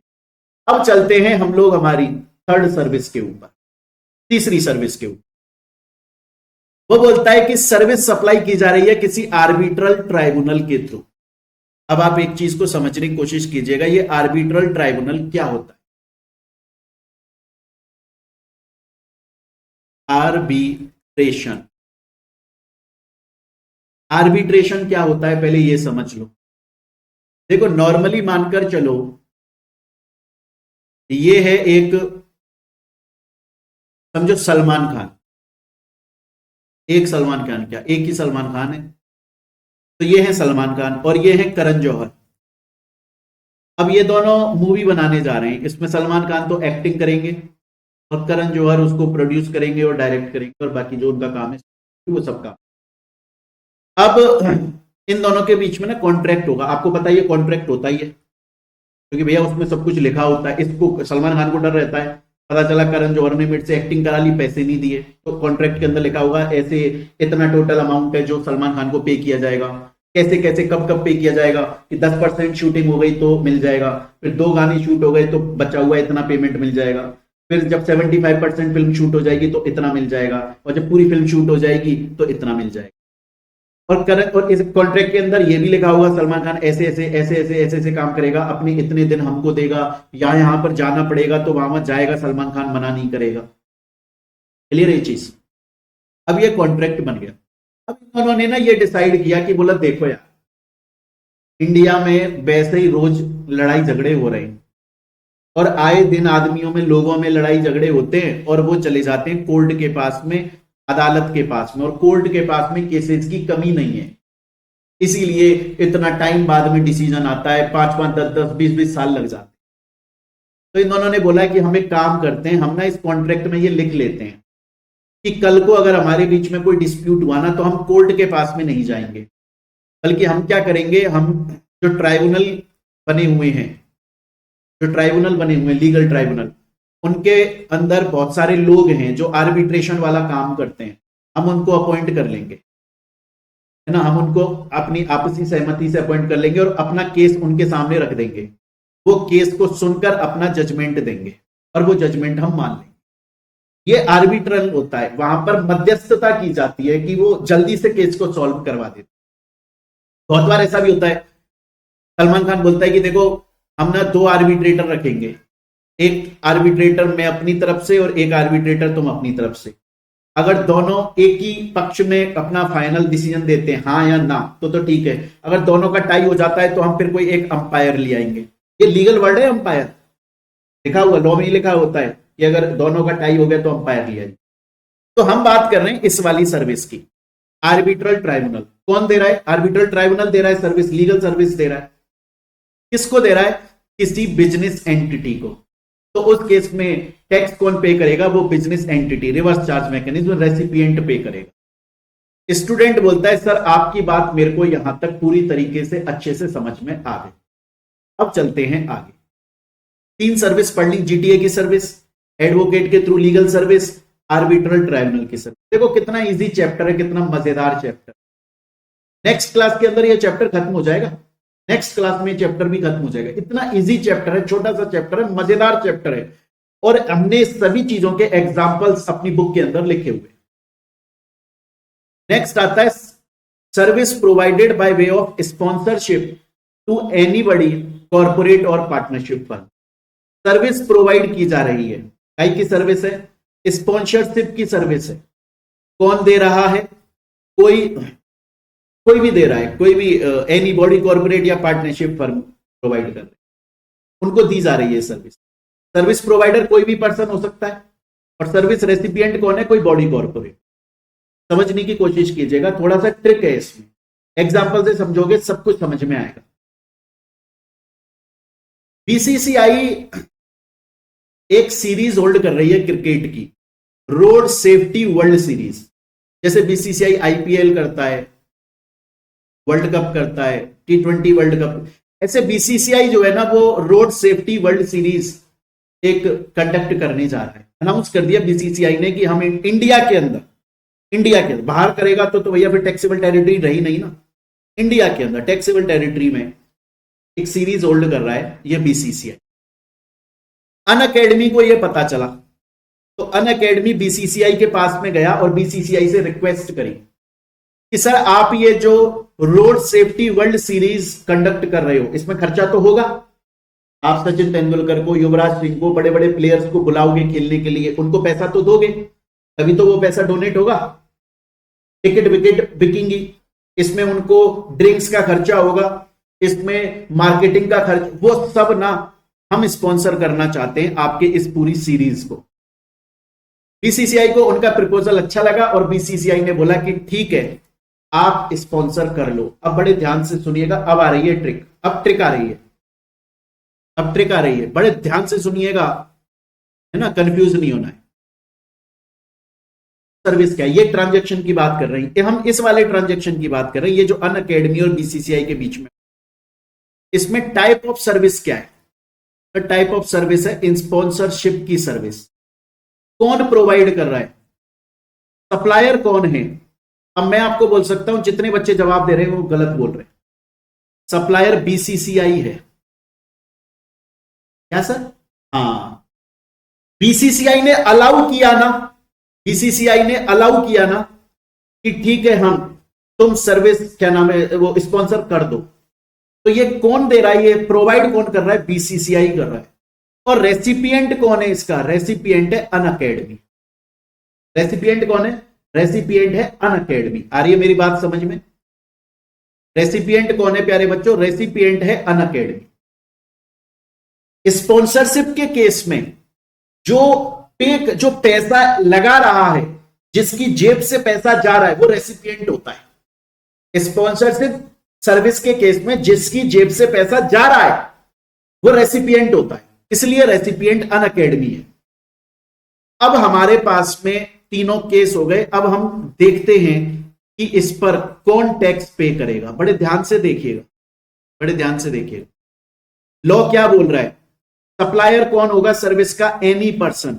चाहे से बीसीसीआई की जगह कोई इंडिविजुअल पर्सन भी होता ना तो भी कोई दिक्कत नहीं थी। सप्लायर इंडिविजुअल भी हो सकता है, बॉडी को एनी पर्सन, बात खत्म, एनी पर्सन, बात खत्म।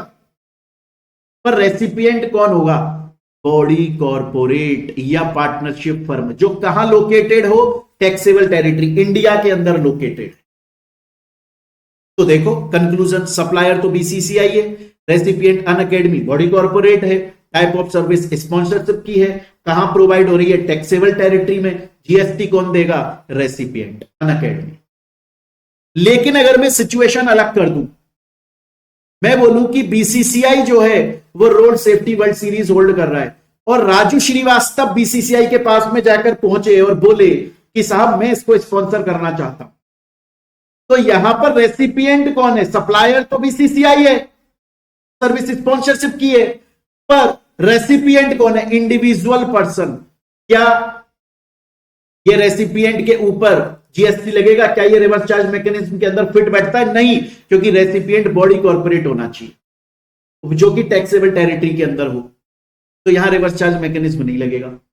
अगर सोचो कि सेम है, BCCI road safety world series hold कर रहा है, ये एक कंपनी है द जाइंट कंपनी, ये अमेरिका की फूड कंपनी है, बड़ी कंपनी है, खाना की कंपनी है, खाने की।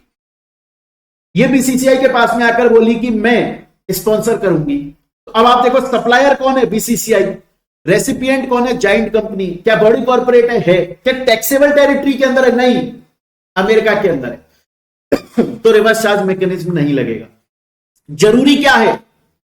जरूरी है कि सप्लायर कोई भी हो। अगर आप सोचो मैं हूं और मैं जो है वो कोई भी चीज होल्ड कर रहा हूं, मैं रक्त शिविर होल्ड कर रहा हूं, ब्लड डोनेशन का होल्ड कर रहा हूं, तो चाहे मैं इंडिविजुअल, सप्लायर कोई भी हो सकता है। मैं होल्ड कर रहा हूं, मेरे पास में कोई कंपनी आई, वो बोली मैं स्पॉन्सर करूं, तो मैं सप्लायर हूं और वो उसकी जेब से पैसा जाएगा, ब्लड डोनेशन का पूरा खर्चा पानी वो देखेगी वो कंपनी, तो वो रेसिपिएंट है, तो ये वैलिड है। रिवर्स चार्ज मैकेनिज्म के अंदर वो टैक्स देगी। सप्लायर कोई भी हो, इंडिविजुअल हो, बॉडी कॉर्पोरेट हो, पार्टनरशिप फर्म हो, फर्क नहीं पड़ता क्योंकि एनी पर्सन लिखा है। जो रेसिपिएंट है मतलब जिसकी जेब से पैसा जा रहा है, वो जरूरी है बॉडी कॉर्पोरेट हो, टैक्सेबल टेरिटरी इंडिया के अंदर हो। इसमें फिर बोल रहा हूं, स्पॉन्सरशिप के सर्विस के अंदर रेसिपिएंट कौन होता है? उल्टा है काम। रेसिपिएंट वो है जो पैसा दे रहा है, जो खर्चा कर रहा है। स्टूडेंट बोलता है सर यहां तक की बात मेरे को आपकी पूरी तरीके से समझ में आ चुकी। तो बच्चों देखो, यहां पर आज की क्लास में हम लोगों ने reverse charge mechanism chapter start किया। इस चैप्टर के अंदर प्यारे बच्चे हम लोगों ने सबसे पहले देखा रिवर्स चार्ज मैकेनिज्म क्या होता है, फिर हमने देखा कौन कौन से ऐसे गुड्स हैं जिनके केस में रिवर्स चार्ज मैकेनिज्म लगता है। सभी चीजें एग्जाम्पल के साथ में समझी, पूरे एग्जाम्पल आपकी बुक के अंदर लिखे हुए। फिर हमने देखा ऐसी कौन कौन सी सर्विसेज है जिनके केस में रिवर्स चार्ज मैकेनिज्म लगता है। अभी सर्विस और भी बची हुई हैं जो कि अब हम अपने नेक्स्ट क्लास के अंदर आगे कंटिन्यू करेंगे। तब तक प्यारे बच्चों आप लोग एक बार यहां तक इसको अच्छे से रिवाइज कर। मिलते हैं हम लोग अपनी नेक्स्ट वीडियो के अंदर। Till then thank you, take care प्यारे बच्चों। हेलो स्टूडेंट्स, वेलकम बैक बच्चों। देखिए स्टूडेंट्स, लास्ट क्लास में हम लोगों ने स्टार्ट किया था हमारा चैप्टर जो कि है रिवर्स चार्ज मैकेनिज्म।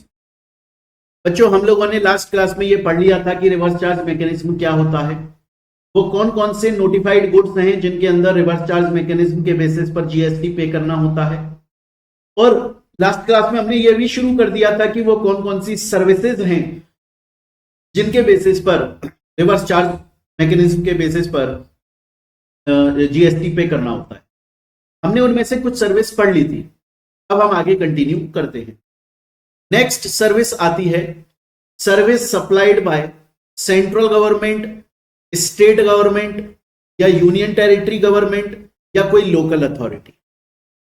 बड़े ध्यान से समझिएगा मैं क्या बोल रहा हूं आपसे। मैं ये बोल रहा हूं कि अगर स्टेट गवर्नमेंट ने या सेंट्रल गवर्नमेंट ने या यूनियन टेरिटरी गवर्नमेंट ने या किसी लोकल अथॉरिटी गवर्नमेंट ने सर्विस प्रोवाइड करी, सर्विस प्रोवाइड करी बच्चों। अब सर्विस किसको प्रोवाइड करी? अगर सर्विस प्रोवाइड करी किसी इंडिविजुअल पर्सन को तो उस पर जीएसटी लगेगा ही नहीं। अब आप एक बात बताओ, आप रोड ट्रांसपोर्ट जो बसेस हैं उनके अंदर चलते हो ना, राजस्थान रोडवेज में चलते हो ना, क्या आपसे टैक्स वैक्स लेता है? वो आपसे सिर्फ उसकी वैल्यू लेते हैं। तो अगर गवर्नमेंट इंडिविजुअल पर्सन को कोई सर्विस दे रही है तो उस पर टैक्स नहीं लगता है। टैक्स कब लगता है?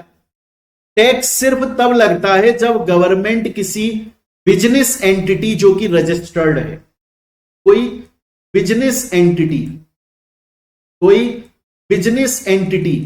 जो कि रजिस्टर्ड है, इंडिया की बिजनेस एंटिटी, टैक्सेबल टेरिटरी मतलब इंडिया की बिजनेस एंटिटी जो इंडिया में रजिस्टर है, अगर उसको कोई सर्विस प्रोवाइड करती है ना ये गवर्नमेंट, तो फिर जीएसटी लगता है। अब जीएसटी कौन देगा? अब सप्लायर तो गवर्नमेंट है। वैसे तो फॉरवर्ड चार्ज मैकेनिज्म ज्यादातर केसेस में सप्लायर ही टैक्स जमा कराता है गवर्नमेंट को, बट क्या गवर्नमेंट खुद को टैक्स जमा कराएगी? नहीं। तो कौन जमा कराएगा? ऑब्वियस बात है वो बिजनेस एंटिटी जमा कराएगी। सिंपल है ना। अगर कोई भी गवर्नमेंट, चाहे से सेंट्रल गवर्नमेंट है, चाहे से स्टेट गवर्नमेंट है, चाहे से यूनियन टेरिटरी गवर्नमेंट है, चाहे से कोई लोकल अथॉरिटी, नगर पालिका है, पंचायत समिति है, म्युनिसिपल कॉर्पोरेशन है, अगर ये कोई सर्विस प्रोवाइड कर रहे हैं, अगर इंडिविजुअल पर्सन को कर रहे हैं तो टैक्स लगेगा ही नहीं। अगर किसी बिजनेस एंटिटी जो कि इंडिया की टैक्स मतलब टैक्सेबल टेरिटरी इंडिया के अंदर रजिस्टर्ड है, उसको अगर कोई सर्विस प्रोवाइड कर रहे हैं तो टैक्स लगेगा, जीएसटी लगेगा। कौन पे करेगा? वो बिजनेस एंटिटी, क्योंकि वो रेसिपिएंट है। गवर्नमेंट खुद के थोड़ी ना पैसा जमा कराएगी। आज मैं गवर्नमेंट हूं तो मैं खुद को ही टैक्स जमा कराऊं फिर उसका इनपुट लेता रहूं, क्या मतलब है इस सब बातों का? क्लियर है ये चीज? स्टूडेंट बोलता है सर मुझे समझ में आ गया, लेकिन ऐसे कुछ सर्विसेज हैं जो कि नॉर्मल पॉइंट आपको समझ में आ गया। नॉर्मल पॉइंट ये बोलता है कि अगर गवर्नमेंट किसी बिजनेस एंटिटी को सर्विस प्रोवाइड कर रही है तो वो business entity reverse charge mechanism के आधार पर खुद गवर्नमेंट के पास में जीएसटी जमा कराएगी। बात खत्म बात। अब मैं एक नई बात बोल रहा हूं कि यार ये बात तो सही है आपकी कि गवर्नमेंट ने अगर किसी बिजनेस एंटिटी को सर्विस दी तो वो business entity reverse charge mechanism के बेसिस पर जीएसटी जमा कराएगी, लेकिन इसमें कुछ सर्विसेज एक्सक्लूड हैं। मतलब गवर्नमेंट ने अगर उन बिजनेस एंटिटीज को वो सर्विस दी जो मैं पढ़ाने वाला हूं तो उनके अंदर रिवर्स चार्ज मैकेनिज्म के बेसिस पर टैक्स पे नहीं होता। वो कौन कौन सी सर्विस हैं? Renting of immovable property. अगर कोई जैसे होता है ना, बहुत बार गवर्नमेंट की कोई जमीन होती है और गवर्नमेंट किसी बिजनेस एंटिटी को दे देती है कि तुम यहां पर ये काम कर लो, पब्लिक का वेलफेयर हो जाएगा, उस पर रिवर्स चार्ज मैकेनिज्म नहीं लगता। या फिर पोस्ट की कोई डिपार्टमेंट ऑफ पोस्ट के थ्रू सर्विस प्रोवाइड करी गई है, या मिनिस्ट्री ऑफ रेलवेज के थ्रू करी गई है, या फिर एयरक्राफ्ट या वेसल के थ्रू करी गई है, या फिर गुड्स या पैसेंजर को ट्रांसपोर्ट करने की गवर्नमेंट की कोई सर्विस करी गई है ना, किसी बिजनेस एंटिटी को, तो फिर उस केस में रिवर्स चार्ज मैकेनिज्म के बेसिस पर टैक्स नहीं लगता। तो बड़ा सिंपल सा केस है, इसको आप याद अच्छे से करिएगा। ये 1 या 2 मार्क में क्वेश्चन आ सकता है क्योंकि इसमें अमेंडमेंट हुआ है। अमेंडमेंट बड़ा सिंपल है। पहले क्या था, जब ये बोलते थे ना कि गवर्नमेंट अगर कोई पोस्ट की सर्विस दे रही है तो रिवर्स चार्ज मैकेनिज्म नहीं लगता, तो उसमें पहले समझाया जाता था पोस्ट कौन कौन सी, कि सिर्फ रजिस्टर्ड एडी जो जा रही है, या फिर जो क्या नाम है स्पीड पोस्ट जा रहा है, या नॉर्मल पार्सल। अब नहीं, अब तो वो बोलता है कोई सा भी पोस्ट हो रहा है उस पर क्या नाम है रिवर्स चार्ज मैकेनिज्म के बेसिस पर टैक्स नहीं लगेगा। तो आपको सिंपल सी बात समझ में आई। अगर कोई भी government, state government, central government, union territory, local authority अगर किसी इंडिया की रजिस्टर्ड एंटिटी को सर्विस प्रोवाइड कर रहे हैं तो रिवर्स चार्ज मैकेनिज्म के बेसिस पर वो रजिस्टर्ड एंटिटी टैक्स पे करेगी। लेकिन अगर इनमें से कोई सर्विस प्रोवाइड कर रहे हैं तो उस केसेस में रिवर्स चार्ज मैकेनिज्म के बेसिस पर टैक्स नहीं लगेगा। यहां तक की बात हम लोगों ने समझ ली। अब चलते हैं हम लोग अपनी नेक्स्ट सर्विस के ऊपर। नेक्स्ट सर्विस इंपॉर्टेंट है क्योंकि ये अभी ऐड हुई है, पहले ये नहीं थी, फिर ये अब ऐड हुई है। बड़ी सिंपल है। ये बोल रहा है कोई भी पर्सन, चाहे से इंडिविजुअल पर्सन, चाहे से बॉडी कॉर्पोरेट, एनी पर्सन, कोई भी पर्सन, किसी भी रजिस्टर्ड पर्सन को, सप्लायर कौन है? Any person, any person. Recipient कौन होना चाहिए? Registered person, registered person, recipient registered होना चाहिए। अगर सर्विस दे रहा है किस चीज की, कि कोई रेजिडेंशियल बिल्डिंग है और वहां पर उसको रेंट कर रहा है, वो रहने के लिए दे रहा है कि ठीक है मेरी रेजिडेंशियल बिल्डिंग है, मैं तुमको रेंट आउट करता हूं, तुम यहां रेजिडेंशियल पर्पस के लिए रह सकते। आ रही है मेरी बात समझ में? तो फिर उस केस, जैसे एग्जांपल के तौर पे समझिएगा, ये रिलायंस कंपनी है।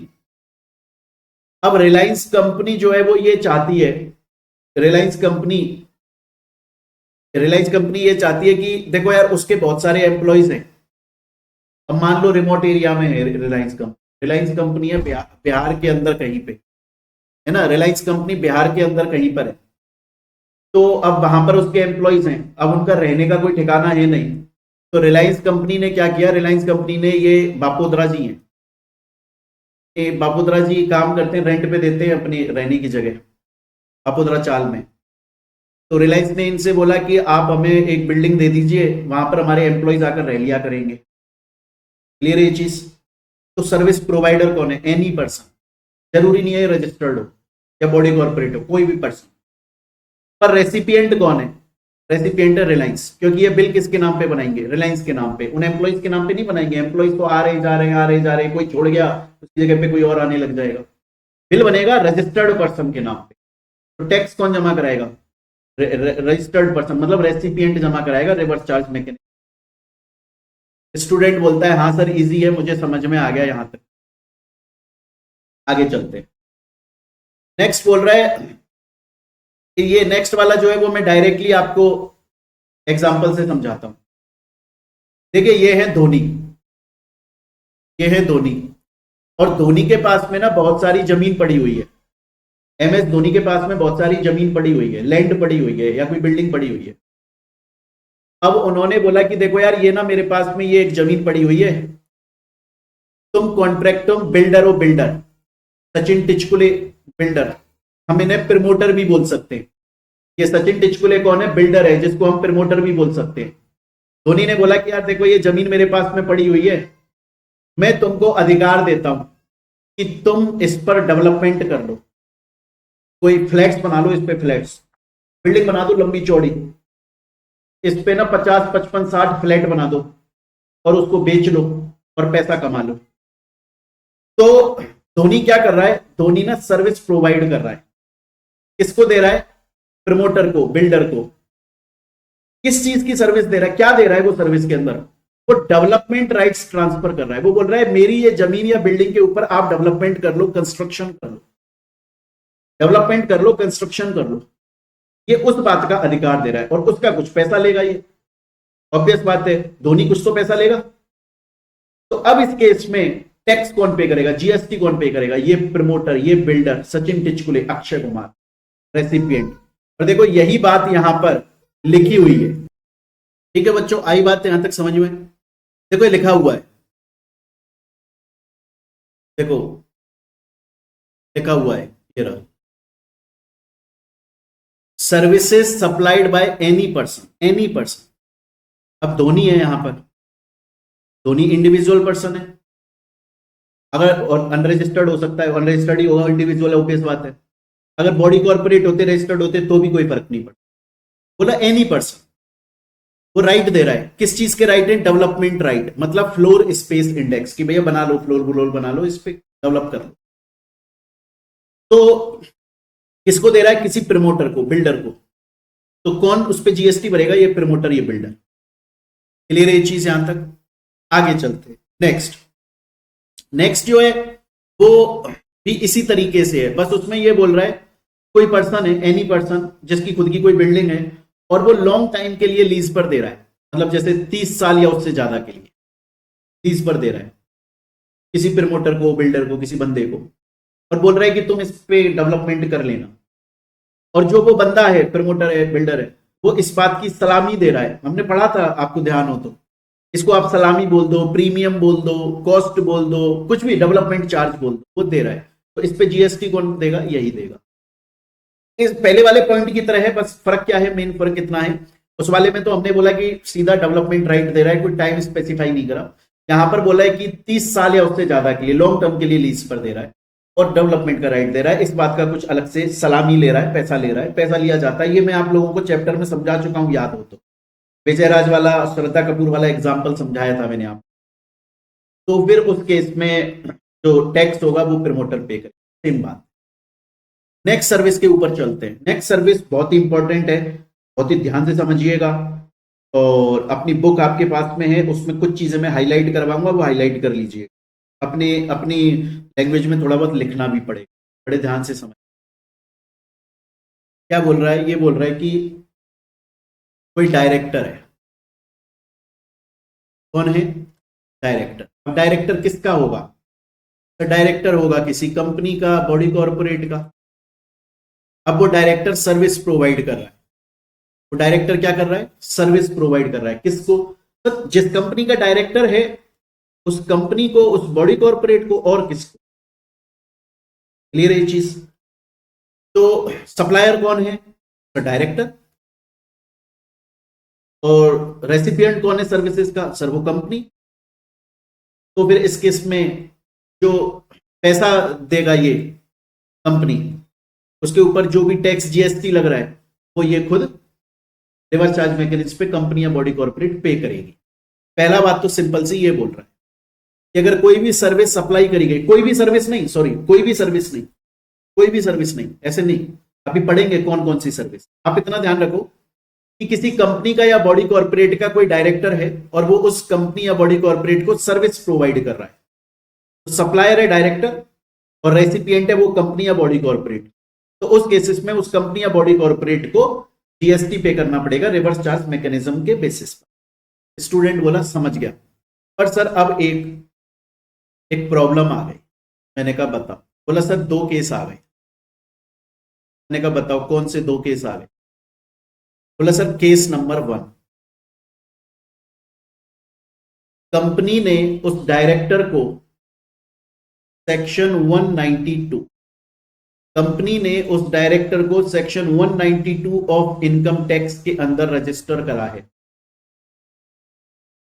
लेकिन sir section 192 of income tax के अंदर अगर रजिस्टर कराए तो इसका मतलब तो डायरेक्टर कंपनी का एम्प्लॉय बन गया, क्योंकि 192 के अंदर तो जो टीडीएस काटा जाता है वो एम्प्लॉय और एम्प्लॉयर वाली रिलेशनशिप में काटा जाता है। अगर अगर अगर कंपनी ने उस डायरेक्टर को सेक्शन 192 ऑफ आईटी एक्ट 1961 के अंदर टीडीएस के लिए रजिस्टर करा हुआ है, तो फिर डायरेक्टर और कंपनी के बीच में एम्प्लॉय और एम्प्लॉयर वाली रिलेशनशिप है, और हमने वो पढ़ा हुआ है एम्प्लॉय और एम्प्लॉयर के ऊपर जीएसटी नहीं लगता। तो ये वाला जो हमने प्रोविजन पढ़ा, ये केस 1 में तो अप्लाई नहीं होगा।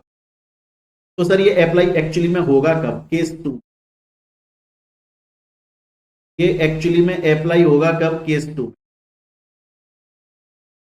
अगर कंपनी ने उस डायरेक्टर को सेक्शन 194 जे के अंदर रजिस्टर्ड करा। सर सेक्शन 194 जे इनकम टैक्स एक्ट का क्या बोलता है?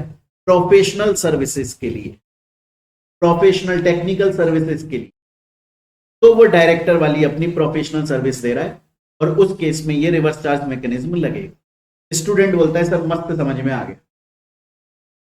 अगर कोई डायरेक्टर किसी कंपनी को, बॉडी कॉर्पोरेट को सर्विस प्रोवाइड कर रहा है, तो वो कंपनी या बॉडी कॉर्पोरेट जीएसटी पे करेगी रिवर्स चार्ज मैकेनिज्म के आधार पर। लेकिन अगर वो डायरेक्टर उस कंपनी के अंदर सेक्शन 192 ऑफ इनकम टैक्स के अंदर एज एम्प्लॉय रजिस्टर्ड है तो नहीं, 194 जे एज प्रोफेशनल सर्विसेज और टेक्निकल सर्विसेज तो। बोला सर समझ में आ गया, बस एक ऐसी नई सी क्वेश्चन दिमाग में उड़ता उड़ता आया है, वो पूछूं क्या मैं आपसे? मैंने कहा पूछो। बोला सर एक डायरेक्टर है, वो अपनी कंपनी को सर्विस देता है, चलो वो चीज अलग है, वो गोली मारो सर। अगर कोई डायरेक्टर है, वो कोई अलग ही सर्विस दे रहा है, मतलब उसके पास में उसकी कोई एक बिल्डिंग है डायरेक्टर की, और वो कंपनी को बोल रहा है कि अपने लोगों को यहाँ पर मेरी बिल्डिंग में रहने के लिए भेज दिया करो, मैं रेंट पे दे देता हूँ। अरे वो तो डायरेक्टर वाली सर्विस थोड़ी है, वो तो फिर कोई तीसरी उसका छोड़ो ना, गोली मारो, वो थोड़ी पढ़ रहे हैं। अगर कोई भी डायरेक्टर कंपनी या बॉडी कॉर्पोरेट को पर्सनल कैपेसिटी में या प्राइवेट सर्विस दे रहा है तो उससे हमें कोई लेना देना। आ रही है मेरी बात समझ में? वो आरसीएम के अंदर नॉन टैक्सेबल होगा, मैंने एग्जांपल लिखा भी हुआ है। हमें तो बेसिकली पढ़ना है, अगर कोई डायरेक्टर किसी कंपनी या बॉडी कॉर्पोरेट को सर्विस प्रोवाइड कर रहा है, प्रोफेशनल सर्विसेज, टेक्निकल सर्विसेज, जो कि सेक्शन 194 जे के अंदर रजिस्टर्ड है, तो रिवर्स चार्ज मैकेनिज्म के आधार पर कंपनी टैक्स पे करेगी, बात खत्म। स्टूडेंट बोलता है सर यहां तक आपने जितनी सर्विस बताई वो मुझे एक एक समझ में आ गई, मैंने आपकी जो क्लास अभी चल रही है उसको पॉज भी कर दिया, और पॉज करने के बाद में एक बार दोबारा से रिवीजन कर लिया, जो इससे पहले वाली क्लास में आपने अभी तक मुझे समझाया, इसमें अभी तक आपने मुझे समझाया, रिवाइज कर लिया, क्लियर है। बुक के अंदर सभी एग्जाम्पल आपने जो हमें अभी क्लास में पढ़ाए वो लिखे हुए बुक के अंदर, एक एक देख लिए। आगे चलते, आगे चल। अच्छा मुझे एक बात बताना है, एक ना सिंपल सी बात पूछो, इंश्योरेंस कंपनीज होती है ना सर, इंश्योरेंस कंपनी, क्या इंश्योरेंस कंपनीज इंश्योरेंस की सर्विस प्रोवाइड करती हैं? करती हैं। क्या वो रजिस्टर्ड होती हैं? वो रजिस्टर्ड होती है सर, कैसी बात कर रहे हो आप? अच्छा, क्या इंश्योरेंस कंपनी आपके पास में आपके घर पे आती है, इंश्योरेंस ले लो, हमसे इंश्योरेंस ले लो? नहीं नहीं सर, वो नहीं आती।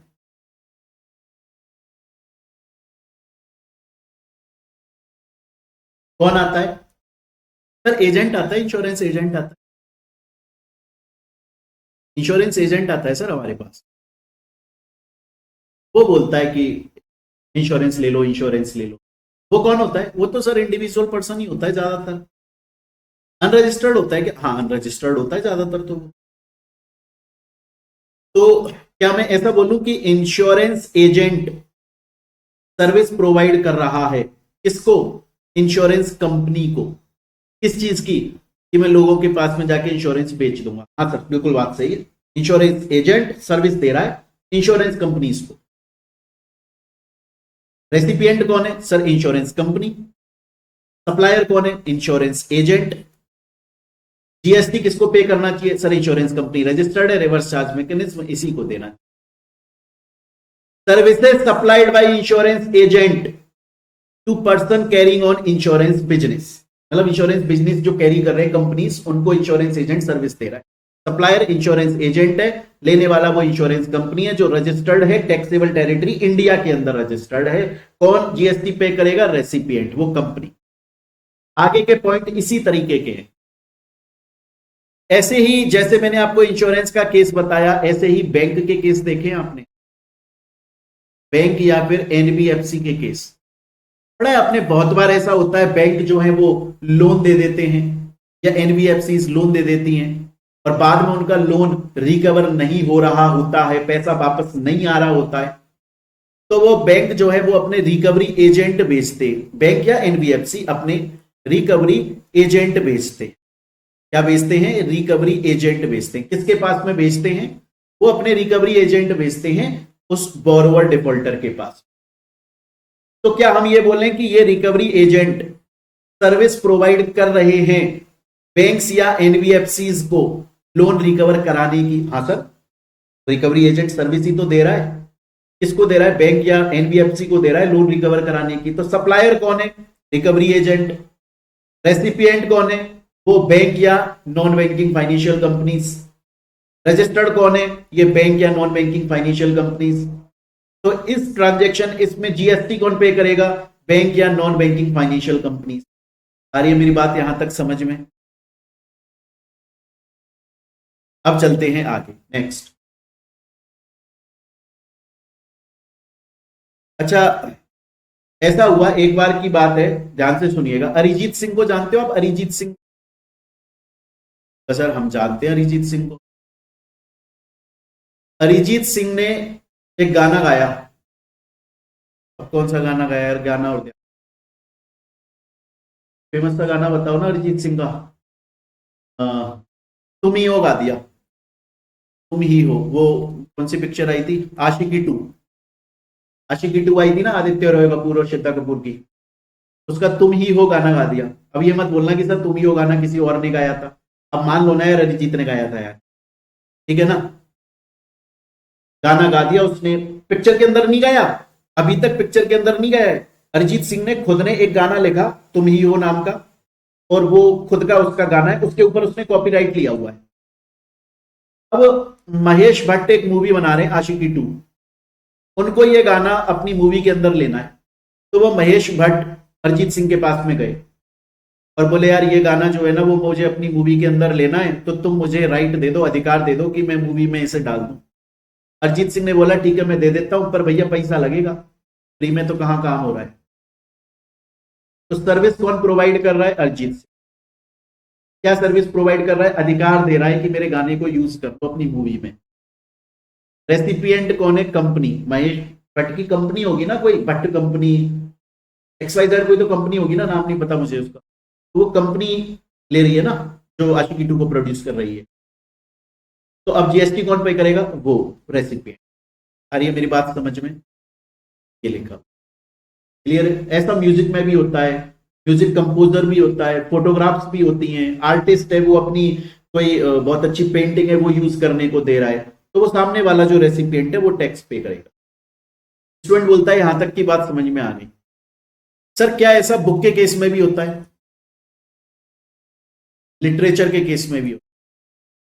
मान लीजिए मैंने कोई बुक लिख दी, मैंने कोई नोवेल लिख दी, ओरिजिनल लिटरेरी हो गई, ओरिजिनल लिटरेचर है वो, और उसको यूज करना चाहते हैं कोई और आदमी, है ना, जैसे बहुत बार होता है पोयम को यूज करना चाहते हैं ना, आपने वो मूवी देखी होगी जिंदगी ना मिलेगी दोबारा।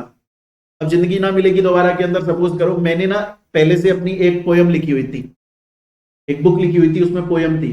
अब मेरे पास में ना जोया खान की कंपनी आई, जो जोया खान नाम है ना उसका, जोया अख्तर, कंपनी आई, वो बोली कि ये पोयम जो आपके पास में इसका कॉपीराइट है आपकी लिटरेचर के अंदर, हम उसे अपनी जिंदगी ना मिलेगी दोबारा में यूज करना चाहते हैं, फरहान अख्तर गाएगा, कविता सुनाएगा। मैंने कहा ठीक है, तो टैक्स कौन पे करेगा, आ रही है मेरी बात, अब टैक्स कौन पे करेगा। अब यहां पर एक चीज ध्यान रखिए, यहां पर हम बात कर रहे हैं लिटरेचर की, तो इस वाले केस में जो ऑथर है उसके पास में ऑप्शन है, यहां पर ट्रिक आ गई इस वाले पॉइंट में, ऑथर के पास में ऑप्शन है, मेरे पास में ऑप्शन है।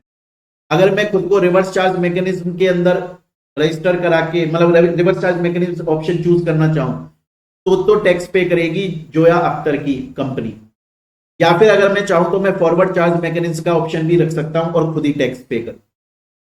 लेकिन मुझे जो ऑप्शन चूज करना पड़ेगा वो फाइनेंशियल ईयर की स्टार्टिंग में चूज करना पड़ेगा, और फिर अपने ऑप्शन को बदलना मैं नेक्स्ट फाइनेंशियल ईयर में ही कर सकता हूं। ये मेरी बात समझ में आता तक। तो बाकी सब में तो जैसे रिकवरी एजेंट वाला है, या म्यूजिक का आर्टिस्ट कोई वर्क है, फोटोग्राफ्स है, तो उसमें तो वो रेसिपिएंट दे रहा है। पर जहां पर ये ऑथर वाला काम आ गया, बुक वाला काम आ गया, लिटरेचर वाला काम आ गया, वहां पे ऑथर के पास में ऑप्शन है कि वो खुद को फॉरवर्ड चार्ज मैकेनिज्म में रजिस्टर करा रहा है कि रिवर्स चार्ज में। अगर रिवर्स चार्ज में तो कंपनी पे कर देगी, और अगर फॉरवर्ड चार्ज में है तो वो खुद पे करेगा, ये ऑप्शन है उसके। स्टूडेंट बोलता है सर यहां तक मुझे आपकी बात पूरी तरीके से समझ में आ चुकी, यहां तक सर मुझे आपकी बात ये पूरी तरीके से समझ में आ चुकी।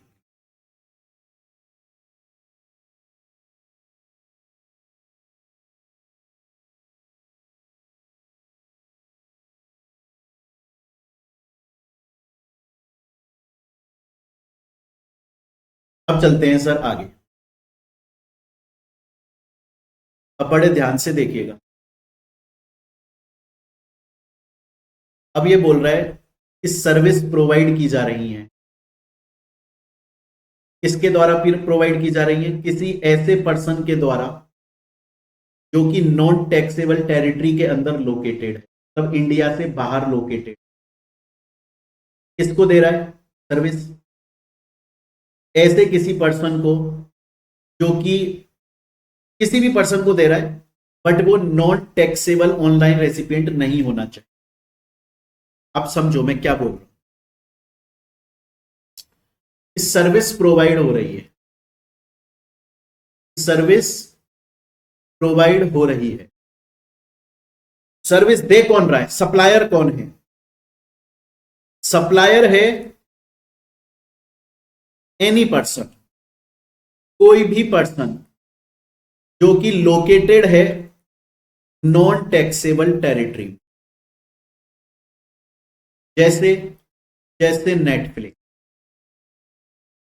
जैसे जैसे अमेजॉन, जैसे और होंगे, मुझे नहीं पता, होंगे ना। और रेसिपिएंट कौन है? रेसिपिएंट कौन है? रेसिपिएंट है एनी पर्सन, रेसिपिएंट है any person, but not non taxable online recipient, non taxable online recipient. अब समझो आप इसको। नेटफ्लिक्स सर्विस प्रोवाइड करता है, सर्विस प्रोवाइड कर रहा है किस चीज की? नेटफ्लिक्स पे कंटेंट देख लो।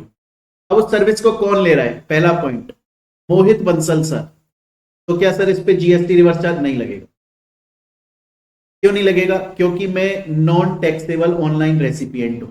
सर कहां लिखी है ये बात? ये लिखी, एनी इंडिविजुअल। सर अगर कोई गवर्नमेंट अथॉरिटी ले रही है, नहीं तो नहीं लगेगा। लोकल अथॉरिटी नहीं, कोई भी गवर्नमेंट नहीं, कोई भी बंदा जो रजिस्टर्ड नहीं है, नहीं। तो एक्चुअली में किसके ऊपर लग रहा है? रजिस्टर्ड पर्सन के। सर समझाओ, इसको समझ में नहीं आया। इसका बड़ा सिंपल है। नेटफ्लिक्स हो गया, अमेजॉन हो गया, इनके पास में जियो सिनेमा गया। जियो सिनेमा कौन है? Registered person. वो जाकर बोला आपका नेटफ्लिक्स का और अमेजॉन का जो कंटेंट है वो हम अपने जियो सिनेमा के ऊपर शो करना चाहते हैं, तो फिर जीएसटी लगेगा। रिवर्स चार्ज मैकेनिज्म के बेसिस पर जियो सिनेमा पे करेगा। क्यों?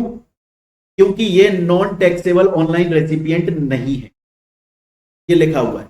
नॉन टैक्सेबल ऑनलाइन रेसिपिएंट कौन है? गवर्नमेंट, इंडिविजुअल पर्सन, या कोई नॉन रजिस्टर्ड पर्सन। जो रजिस्टर्ड नहीं है वो नॉन टैक्सेबल ऑनलाइन रेसिपिएंट है, उस पर जीएसटी नहीं लगेगा, वो रिवर्स चार्ज बेसिस पे नहीं देगा। तो कौन देगा? अगर कोई रजिस्टर्ड पर्सन ये सर्विस ले रहा है, जैसे जियो सिनेमा ले रहा है, या इंडिया का ऑल्ट वाला जी ले रहा है, वो चला गया, जी5 का ऐप है, वो अमेजॉन के पास में जाकर बोला आपकी जितने भी कंटेंट है हम अपने यहां पर दिखाएंगे, तो वो रजिस्टर्ड पर्सन है जी5, वो जो सर्विस रिसीव कर रहा है वो रिवर्स चार्ज बेसिस पर टैक्स पे करेगा। स्टूडेंट बोलता है सर समझ में आ गई आपकी बात। आगे चलते हैं, नेक्स्ट पॉइंट पर आ जाते हैं, बड़े ध्यान से देखिएगा, बड़े ध्यान से देखिएगा। ऐसा हुआ बच्चे कि मैं अपना, ये रिलायंस है कंपनी, रिलायंस कंपनी है। रिलायंस कंपनी ने यूएसए से कुछ प्रोडक्ट्स इंपोर्ट किए। अब यूएसए के अंदर एक बंदा बैठा हुआ है, मतलब जो फर्म है, जो भी XYZ है, उसने बोला कि देखो भैया हम यहां से गुड्स बेच देंगे, लेके जाना इंडिया तक तुम्हारा काम है, हमारा ये झंझट नहीं है, हम तो यहां से बेच देंगे, तुम ले जाओ हमारे यहां से। रिलायंस बोला अरे यार अब ये गुड्स तो मेरे को यहां तक मंगवाने हैं। तो रिलायंस ने पता किया कि यूएसए के अंदर देखो कोई एक कंपनी है, कोई पर्सन है जो कि ट्रांसपोर्ट की सर्विस प्रोवाइड करता है, मतलब वो यूएसए से इंडिया में भेज देगा आपकी गुड्स, वेसल के थ्रू भेज देगा। रिलायंस ने उससे बोला कि भैया मेरे कुछ गुड्स हैं वो यहां पर पड़े हुए हैं, उनको इंडिया में मैं इंपोर्ट करना चाहता हूं, तुम ट्रांसपोर्ट करवा दो। वो बोला ठीक है मैं करवा दूंगा। सर्विस कौन प्रोवाइड कर रहा है? ये कौन है? नॉन टैक्सेबल टेरिटरी के अंदर रहने वाला पर्सन। किसको दे रहा है? जो हमारी टैक्सेबल टेरिटरी में रहता है उसको। हम कौन से ट्रांजैक्शन की बात कर रहे हैं? ये जो पर्सन है, ये जो गुड्स को यूएसए से इंडिया में इसके पास में एक्सपोर्ट, मतलब यहां इंपोर्ट कराने में मदद कर रहा है। तो सप्लायर कौन है? नॉन टैक्सेबल टेरिटरी के अंदर रहने वाला आदमी है, कोई भी XYZ ट्रांसपोर्ट कंपनी है, कोई भी फर्म है, कोई भी बंदा है। रेसिपिएंट कौन है? हमारी टैक्सेबल टेरिटरी के अंदर रहने वाली रिलायंस, उसको टैक्स पे कर। क्लियर ये चीज यहां तक? आगे चलते, सिंपल सिंपल है बड़ी, और ऐसा नहीं है कि आपको समझने में किसी में भी दिक्कत आई, क्योंकि हर चीज का हमने देखो एग्जाम्पल आपकी बुक में लिखा हुआ है, और सभी चीजों के एग्जाम्पल मैं आपको समझाता जा रहा हूं। आगे चलते, ये वाले पॉइंट को ना बच्चों इंपॉर्टेंट मार्क कर लेना। सर इंपॉर्टेंट क्यों? क्योंकि इस पॉइंट में पहली बार ऐसा हो रहा है कि गवर्नमेंट की कोई ऑर्गेनाइजेशन जीएसटी पे कर रही है। क्या होता है, आरबीआई ने बोला, आरबीआई बोले कि देखो हम इंडिया के एपेक्स बैंक हैं और हम इंडिया के सभी बैंकों का काम देखते हैं, पर कभी कभी ऐसा हो जाता है कि हमसे भी काम सही से नहीं हो पा रहा है, हमारे ऊपर नजर रखनी चाहिए, हमारा भी सर्विलेंस होना चाहिए, हमको भी एडवाइस मिलनी चाहिए, उसके लिए कमिटी बना दो। 5 मेंबर्स की कमिटी बना दी गई जिसका नाम रखा ओवरसीइंग कमिटी। ओवरसीइंग मतलब वो देखती है कि आरबीआई सही से काम कर रही है कि नहीं। तो अब वो कमिटी सर्विस प्रोवाइड कर रही है, किस चीज की? देख रही है तुम्हारा काम सही है, तुम सही से कर रहे हो, गलती है तो बता दो। तो सर्विस प्रोवाइडर कौन है? वो ओवरसीइंग कमिटी, 5 मेंबर्स की कमिटी। सर्विस रेसिपिएंट कौन है? आरबीआई, क्योंकि वो उससे सर्विस ले रहा है कि भैया तुम बताओ, हम तो अपना काम कर रहे हैं, जहां भी गलती हो तुम बता दो, हम उसे करेक्ट कर लिया करेंगे। तो रेसिपिएंट कौन है? आरबीआई। तो जीएसटी कौन देगा? आरबीआई। ये पहली ऐसी, एकमात्र ऐसी सर्विस है जिसमें गवर्नमेंट का कोई डिपार्टमेंट जीएसटी पे कर रहा है, इसलिए इंपॉर्टेंट मार्क। स्टूडेंट बोलता है सर यहां तक की बात मेरे को आपकी पूरी तरीके से समझ में आ गई, मजा आ गया सर। अब चलते हैं सर हम लोग आगे, चलिए।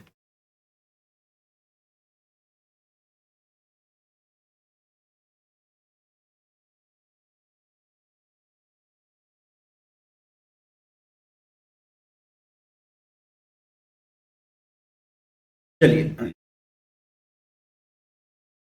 अच्छा आपने ये देखा है क्या, आपके पास में फोन आते हैं, फोन फोन आते होंगे आपके पास। हेलो सर, हेलो सर मैं चुन्नू बोल रहा हूँ, चुन्नू। हेलो सर मैं मुन्नू बोल रहा हूँ। हेलो सर मैं नेहा बोल रही हूँ, मैं पूजा बोल रही हूँ, मैं रीटा बोल रही हूँ, मैं गीता बोल रही हूँ। सर मैं फलाने बैंक से बोल रही हूँ सर। सर हमारा क्रेडिट कार्ड ले लो सर। सर हमारा डेबिट कार्ड ले लो सर, या हमारा लोन ले लो। मोटा मोटी बात ये आती है कि हमारा लोन ले लो। अरे मेरी बात समझ, इनको हम बोलते हैं डायरेक्ट सेलिंग एजेंट। क्या बोलते हैं इनको? इनको बोलते हैं डायरेक्ट सेलिंग एजेंट। ये क्या कर रही हैं? ये सर्विस प्रोवाइड कर रही हैं। किसको सर्विस दे रहे हैं? बैंक को। किस चीज की? उनका लोन बिकवाने की। कॉल कर रहे हैं, लोन बिकवा रहे हैं। तो सर्विस प्रोवाइडर कौन है? ये डायरेक्ट सेलिंग एजेंट है, डायरेक्ट जो सेल कर रहे हैं। सर्विस रेसिपिएंट कौन है? वो बैंक, फाइनेंशियल इंस्टीट्यूशंस जो इनसे सर्विस रिसीव कर रहे हैं। तो जीएसटी कौन पे करेगा? Service recipient. बात खत्म सर। अरे मेरी बात समझ में? अच्छा सर एक चीज बताओ, यहां तक की तो बात समझ में आ, लेकिन ये जो डायरेक्ट सेलिंग एजेंट है, क्या ये कोई बॉडी कॉर्पोरेट हो सकते हैं? नहीं। क्या पार्टनरशिप फर्म? नहीं, सिर्फ और सिर्फ इंडिविजुअल पर्सन। जरूरी ये है कि ये जो डायरेक्ट सेलिंग एजेंट वाला केस है, होता है ना इसमें देखो कि इंडिविजुअल पर्सन जो है वो क्रेडिट कार्ड या लोन बैंक या फाइनेंशियल इंस्टीट्यूशंस के ब्याह पे सेल करते हैं। Individual person. Direct selling agent कौन है? इंडिविजुअल पर्सन, कोई बॉडी कॉर्पोरेट, पार्टनरशिप फर्म, ये सब नहीं। टैक्स कौन भरेगा? बैंक या फाइनेंशियल। नेक्स्ट आ जाते हैं बिजनेस फैसिलिटेटर। बिजनेस फैसिलिटेटर कौन है? बिजनेस फैसिलिटेटर कौन है? ये बिजनेस फैसिलिटेटर बैंक का बिजनेस फैसिलिटेट कर रहे हैं। बैंक और ये नॉन बैंकिंग फाइनेंशियल कंपनीज का या बैंक का बिजनेस की फैसिलिटी प्रोवाइड कर रहे हैं। कैसे? जैसे आज एक बात बताओ, आज आपके पास में डेबिट कार्ड होगा, वो कहाँ का है, कैसा है? वीजा का है, मास्टर कार्ड का है। ये बाहर की कंपनीज हैं, पता है आपको? रुपए तो शायद इंडिया की होगी। ये वीजा मास्टर कार्ड जो है वो बाहर की कंपनीज है, और इनके थ्रू आप परचेजिंग कर पा रहे हैं ना। तो एक्चुअली में ये बिजनेस फैसिलिटेटर जो है वीजा मास्टर कार्ड, ये किसको सर्विस दे रहे हैं? उन बैंक या फाइनेंशियल इंस्टीट्यूशन बात की कि तुम हमारे थ्रू पेमेंट रिसीव कर लेना, पेमेंट कर लेना। अरे मेरी बात समझ। तो उस केस में सर्विस रेसिपिएंट कौन है? वो बैंक या फाइनेंशियल इंस्टीट्यूशन। तो टैक्स भी कौन पे करेगा? वही बैंकिंग कंपनी जो इंडिया के अंदर टैक्सेबल टेरिटरी में रह रही। स्टूडेंट बोलता है सर इजी है सर, समझ में आ गया। सर एक काम करता हूं, यहां पे आपकी क्लास को मैं एक बार पॉज कर देता हूं, और जितना आपने मुझे पढ़ाया वो मुझे समझ में तो पूरा आ गया, लेकिन एक बार रिवाइज कर लेता हूं, दोबारा से ताजा ताजा हो जाएगा। फिर मैं आपकी वीडियो को अब यहां पर प्ले कर रहा हूं। अब आगे चल, अब मेरी बात को बड़े ध्यान से समझ। एक होते हैं बिजनेस करस्पॉन्डेंट। कौन होते हैं? Business correspondent. क्या होता है? बड़े ध्यान से देखो, एग्जाम्पल से समझाता हूं। ये है एचडीएफसी बैंक। एचडीएफसी बैंक बोले कि यार देखो, हम अपनी ब्रांच को ना हर जगह पर ओपन नहीं कर सकते। शहरों में तो हमने ओपन कर ली क्योंकि वहां तो कस्टमर ज्यादा है और बैंक का यूज लेता है, पर आजकल तो गांवों में, कस्बों में भी लोग बैंकों का यूज ले रहे हैं, पर हम वहां हर जगह पर अपनी ब्रांच ओपन नहीं कर पा रहे। तो वो क्या करते हैं कि एक कोई बिजनेस करस्पॉन्डेंट बिठा देते हैं। आपने देखा है ई मित्र वाला वो होता है, ई मित्र वाले पे लिखा होता है यहां पर एचडीएफसी बैंक के पैसे निकाले जाते हैं, जमा कराए जाते हैं, ऐसा होता है ना। उन्हें बिजनेस करस्पॉन्डेंट बोलते हैं। क्लियर है ये चीज यहां तक? तो एचडीएफसी बैंक ने बोला कि ठीक है यार, सब जगह पर हम नहीं पहुंच सकते, ब्रांच नहीं खोल सकते, तो हम तुम्हें अपना बिजनेस करस्पॉन्डेंट बना देते हैं। तुम एचडीएफसी के व्याप पे जो जो काम गरीब लोगों को करना है, पैसे लेना देना, वो सब करवा लेना। अब ये बिजनेस करस्पॉन्डेंट जो है, ये तो अपनी एक बिल्डिंग खोलकर बैठ गया, ऑफिस खोलकर बैठ गया। अब गांव के लोगों के पास में जा जाकर सर्विस कौन देगा? तो इसने इसको अपॉइंट किया। इसका नाम है मोहन। मोहन को बोला बेटा मोहन, तुम गांव वालों के पास में जाओ और उनको जाकर ये सर्विस दो, पैसे निकालने की, करने की, ये सब की। हम बात कर रहे हैं इस वाली सर्विस, हम इस वाली सर्विस की बात नहीं कर रहे हैं। जो पढ़ने वाले हैं वो इसकी बात करने वाले कि एक एजेंट है। सपोज करो ये मोहन जो ब्लू शर्ट में बैठा है, ये सर्विस प्रोवाइड कर रहा है बिजनेस करस्पॉन्डेंट इसको, इसके बिजनेस की। तो पैसा ले रहा होगा मोहन, ऑब्वियसली इससे पैसा ले रहा होगा, सर्विस दे रहा है। तो फिर इस केस में जीएसटी कौन पे करेगा? ये बिजनेस करस्पॉन्डेंट। अब इसमें ये मत लिया ना सर ये इसका एम्प्लॉय हुआ, तो फिर तो भाई लगेगा ही नहीं ना यार। अब तो सिंपल ये समझो कि ये एजेंट जो है वो बिजनेस करस्पॉन्डेंट को एक सर्विस प्रोवाइड कर रहा है। एम्प्लॉय एम्प्लॉयर वाली रिलेशनशिप को लेकर मत आओ। देखो, सर्विस प्रोवाइड की जा रही है एजेंट के थ्रू, मोहन के थ्रू, किसको? बिजनेस करस्पॉन्डेंट को। क्लियर है ये चीज? तो उस केस में कौन पे करेगा? वो बिजनेस करस्पॉन्डेंट जो इंडिया टैक्सेबल टेरिटरी में। हम ये वाला ट्रांजेक्शन नहीं पढ़ रहे हैं, हम पढ़ रहे हैं ये वाला ट्रांजेक्शन जहां पर मोहन इसके ब्याह पे सर्विस प्रोवाइड कर। क्लियर है ये चीज यहां तक? चलते हैं आगे। Security services.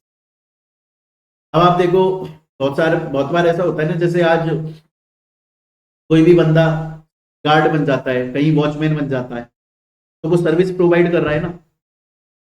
जैसे एग्जांपल के तौर पे नवाजुद्दीन सिद्दीकी हैं। नवाजुद्दीन सिद्दीकी जिस टाइम पे सक्सेसफुल, आज तो बहुत बड़ा नाम है भाई, वो अलग है, बट किसी वक्त जब उनका इतना अच्छा नहीं था टाइम, तो उन्होंने वॉचमैन की भी जॉब करी, बताते हैं वो ऐसा। तो नवाजुद्दीन सिद्दीकी कौन है? Service provider. क्या सर्विस प्रोवाइड कर रहे हैं? वॉचमैन वाली सर्विस प्रोवाइड कर रहे हैं। किसको दे रहे हैं? किसी एंटिटी को दे रहे हैं वो, कि भैया मैं तुम्हारे यहां पर ये वॉचमैन गार्ड वाला काम कर लूंगा, चौकीदारी वाला काम कर, इस बात का वो पैसा ले रहे हैं। तो जीएसटी कौन पे करेगा? ये जिसको सर्विस मिल रही है, रजिस्टर्ड पर्सन। अब इसमें आपको ध्यान क्या रखना है? जो सप्लायर है वो बॉडी कॉर्पोरेट नहीं होगा। सप्लायर बॉडी कॉर्पोरेट नहीं होगा, मतलब इंडिविजुअल पर्सन होगा, और जो रेसिपिएंट है वो रजिस्टर्ड होना जरूरी। क्लियर है ये चीज यहां तक? तो मेरे ख्याल से यहां तक की बात आपको समझ में आई। लेकिन मेरे से एक बार एक बच्चे ने बोला सर मैं इसमें कुछ केसेस बनाना चाह रहा हूं, बनाओ। बोला सर केस बन। Nawazuddin Siddiqui individual person other than body corporate, उन्होंने सर रिलायंस को ये सिक्योरिटी सर्विस प्रोवाइड करी, हाँ तो आरसीएम लगेगा, रिलायंस करेगी। Sir case 2, sir Nawazuddin Siddiqui Nawazuddin Siddiqui ने किसी ऐसे डिपार्टमेंट या एस्टेब्लिशमेंट को ये सर्विस प्रोवाइड करी, सिक्योरिटी सर्विस, ऐसा डिपार्टमेंट या एस्टेब्लिशमेंट जो कि गवर्नमेंट के थ्रू बनाया गया है और गवर्नमेंट ने उसे जीएसटी के सेक्शन 51 में सिर्फ इसलिए रजिस्टर कराए ताकि वो टीडीएस काट सके, जो हमने पढ़ा था इसी चैप्टर में। हाँ, तो फिर उस केस में रिवर्स चार्ज मैकेनिज्म के बेसिस पर नहीं लगे। अच्छा सर, या फिर इसके अलावा केस 3,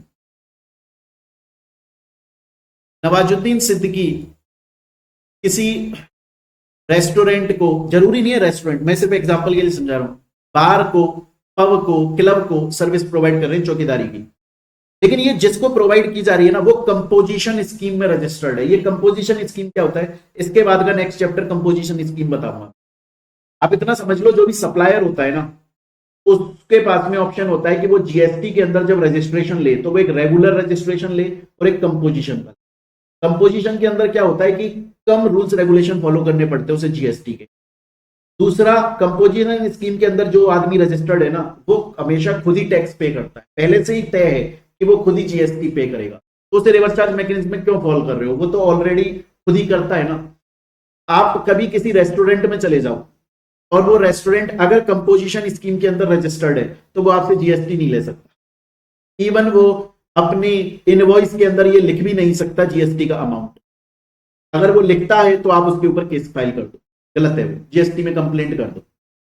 कंपोजिशन स्कीम के अंदर जो भी रजिस्टर्ड है वो कभी भी रेसिपिएंट से नहीं लेता है टैक्स, वो खुद से पे करता है। इनवॉइस के अंदर वो जीएसटी लिख भी नहीं सकता है। अरे मेरी बात समझ में, बस इनवॉइस पर वो ये लिखता है रजिस्टर्ड अंडर कंपोजिशन, जीएसटी नहीं ले सकता आपके ऊपर। आप कभी भी किसी रेस्टोरेंट में जाए ना और वहां पर बिल आए उसमें जीएसटी लिखा हो तो उसका जीएसटी नंबर लिखा होगा, जीएसटी की वेबसाइट पे जाके चेक कर लेना, एक बार चेक हो जाएगा आराम से कि ये कौन सी स्कीम में रजिस्टर्ड है, रेगुलर में, कंपोजिशन में। अगर वो कंपोजिशन में रजिस्टर्ड है ना तो वो आपसे जीएसटी नहीं ले सकता, आप ऑन द स्पॉट उसको बोल देना। आ रही है मेरी बात यहां तक समझ में आपको? तो ये चीज समझ में आई बच्चों यहां तक? मेरे ख्याल से प्यारे बच्चों यहां तक आपको इजीली समझ में आ रहा है। देखो फिर से बोलता हूं, चैप्टर इजी है और चैप्टर छोटा है। छोटा क्यों है? क्योंकि चीजें बड़ी सिंपल हैं। इसको फालतू में मैं बड़ा करके पढ़ा दूं आपको तो मतलब ही नहीं है। दूसरा, हमने हर चीज का एग्जाम्पल बनाया हुआ है और अपनी बुक के अंदर लिखा हुआ है। जब आप रिवाइज करोगे आज से 2 महीने बाद में, 1 महीने बाद में, 10, 15 दिन, 20 दिन बाद में, जब आप रिवाइज करोगे तो आप जैसे बुक को लेकर बैठोगे आप बोलोगे हाँ यार सर ने एग्जाम्पल सब दिए हुए, चलो मैं पढ़ लेता हूं। क्लियर है ये चीज? चलिए अब चलते हैं आगे नेक्स्ट सर्विस के ऊपर। बड़े ध्यान से पढ़िएगा, बड़े ध्यान से पढ़िएगा बच्चों।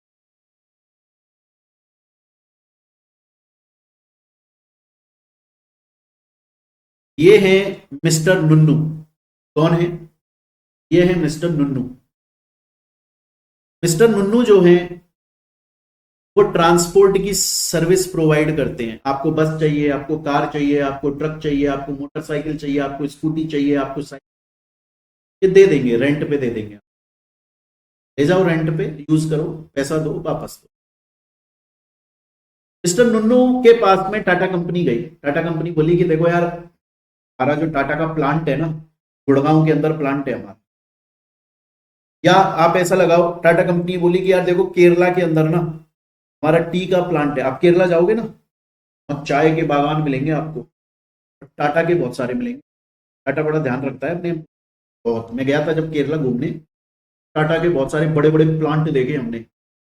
विजिट कराने ले जाते हैं। आप किसी एजेंसी के थ्रू घूमने जाओगे ना, जैसे मैं किसी एजेंसी के थ्रू घूमने गया था फैमिली के साथ, तो हमारे जो शेड्यूल था, आइटनरी थी हमारी, उसमें एक दिन ये भी था कि टाटा के अंदर प्लांट में लेके जाएंगे। हम जब गए ना टाटा के अंदर, जैसे एंटर हुए, ऐसा नहीं होता एंटर होते प्लांट आ गया, कम से कम 7-8 किलोमीटर तो हमें अंदर जाना पड़ा के बाद में फिर वहां उनका फैक्ट्री दिखी हमें, और वो पूरा एरिया उन्हीं का ही था। अब 7-8 किलोमीटर पैदल थोड़ी जाएंगे हम, उसके लिए बस थी उनकी। वो बस उन्होंने मिस्टर नुन्नू से ली थी, 25 बस ली थी कि हमारे एम्प्लॉयज हैं यार, वो इधर उधर घूमते रहते हैं और इतना बड़ा है, कि उन्हें एक डिपार्टमेंट से दूसरे डिपार्टमेंट में जाना है, एक जगह से दूसरी जगह जाना है, बस या जीप तो चाहिए होती है, कार चाहिए होती है। क्लियर है ये चीज? तो सर्विस ले कौन रहा है? रेसिपिएंट कौन है? बॉडी कॉर्पोरेट, जो कि रजिस्टर्ड है टैक्सेबल टेरिटरी इंडिया में।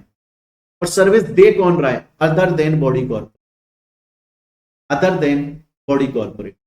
तो इस केस में टैक्स कौन लगाए? कैसे पे होगा? जीएसटी आरसीएम बेसिस पर रेसिपिएंट पे करेगा। लेकिन सर अगर आप केस उल्टा कर दो, सर्विस प्रोवाइड करने वाला अगर खुद बॉडी कॉर्पोरेट है, तो उस केस में आरसीएम। अगर कोई भी मोटर व्हीकल को रेंट पे दिया जा रहा है, तो आरसीएम बेसिस पर रेसिपिएंट जीएसटी पे करेगा, अगर रेसिपिएंट खुद बॉडी कॉर्पोरेट है जो कि टैक्सेबल टेरिटरी में लोकेटेड है, और service provider other than body corporate. Clear है ये चीज? यहां तक स्टूडेंट ये 6% वो 12% का टैक्स लगा। यहां तक की बात आपको समझ में इजी है? चलते हैं आगे, आगे चलते हैं।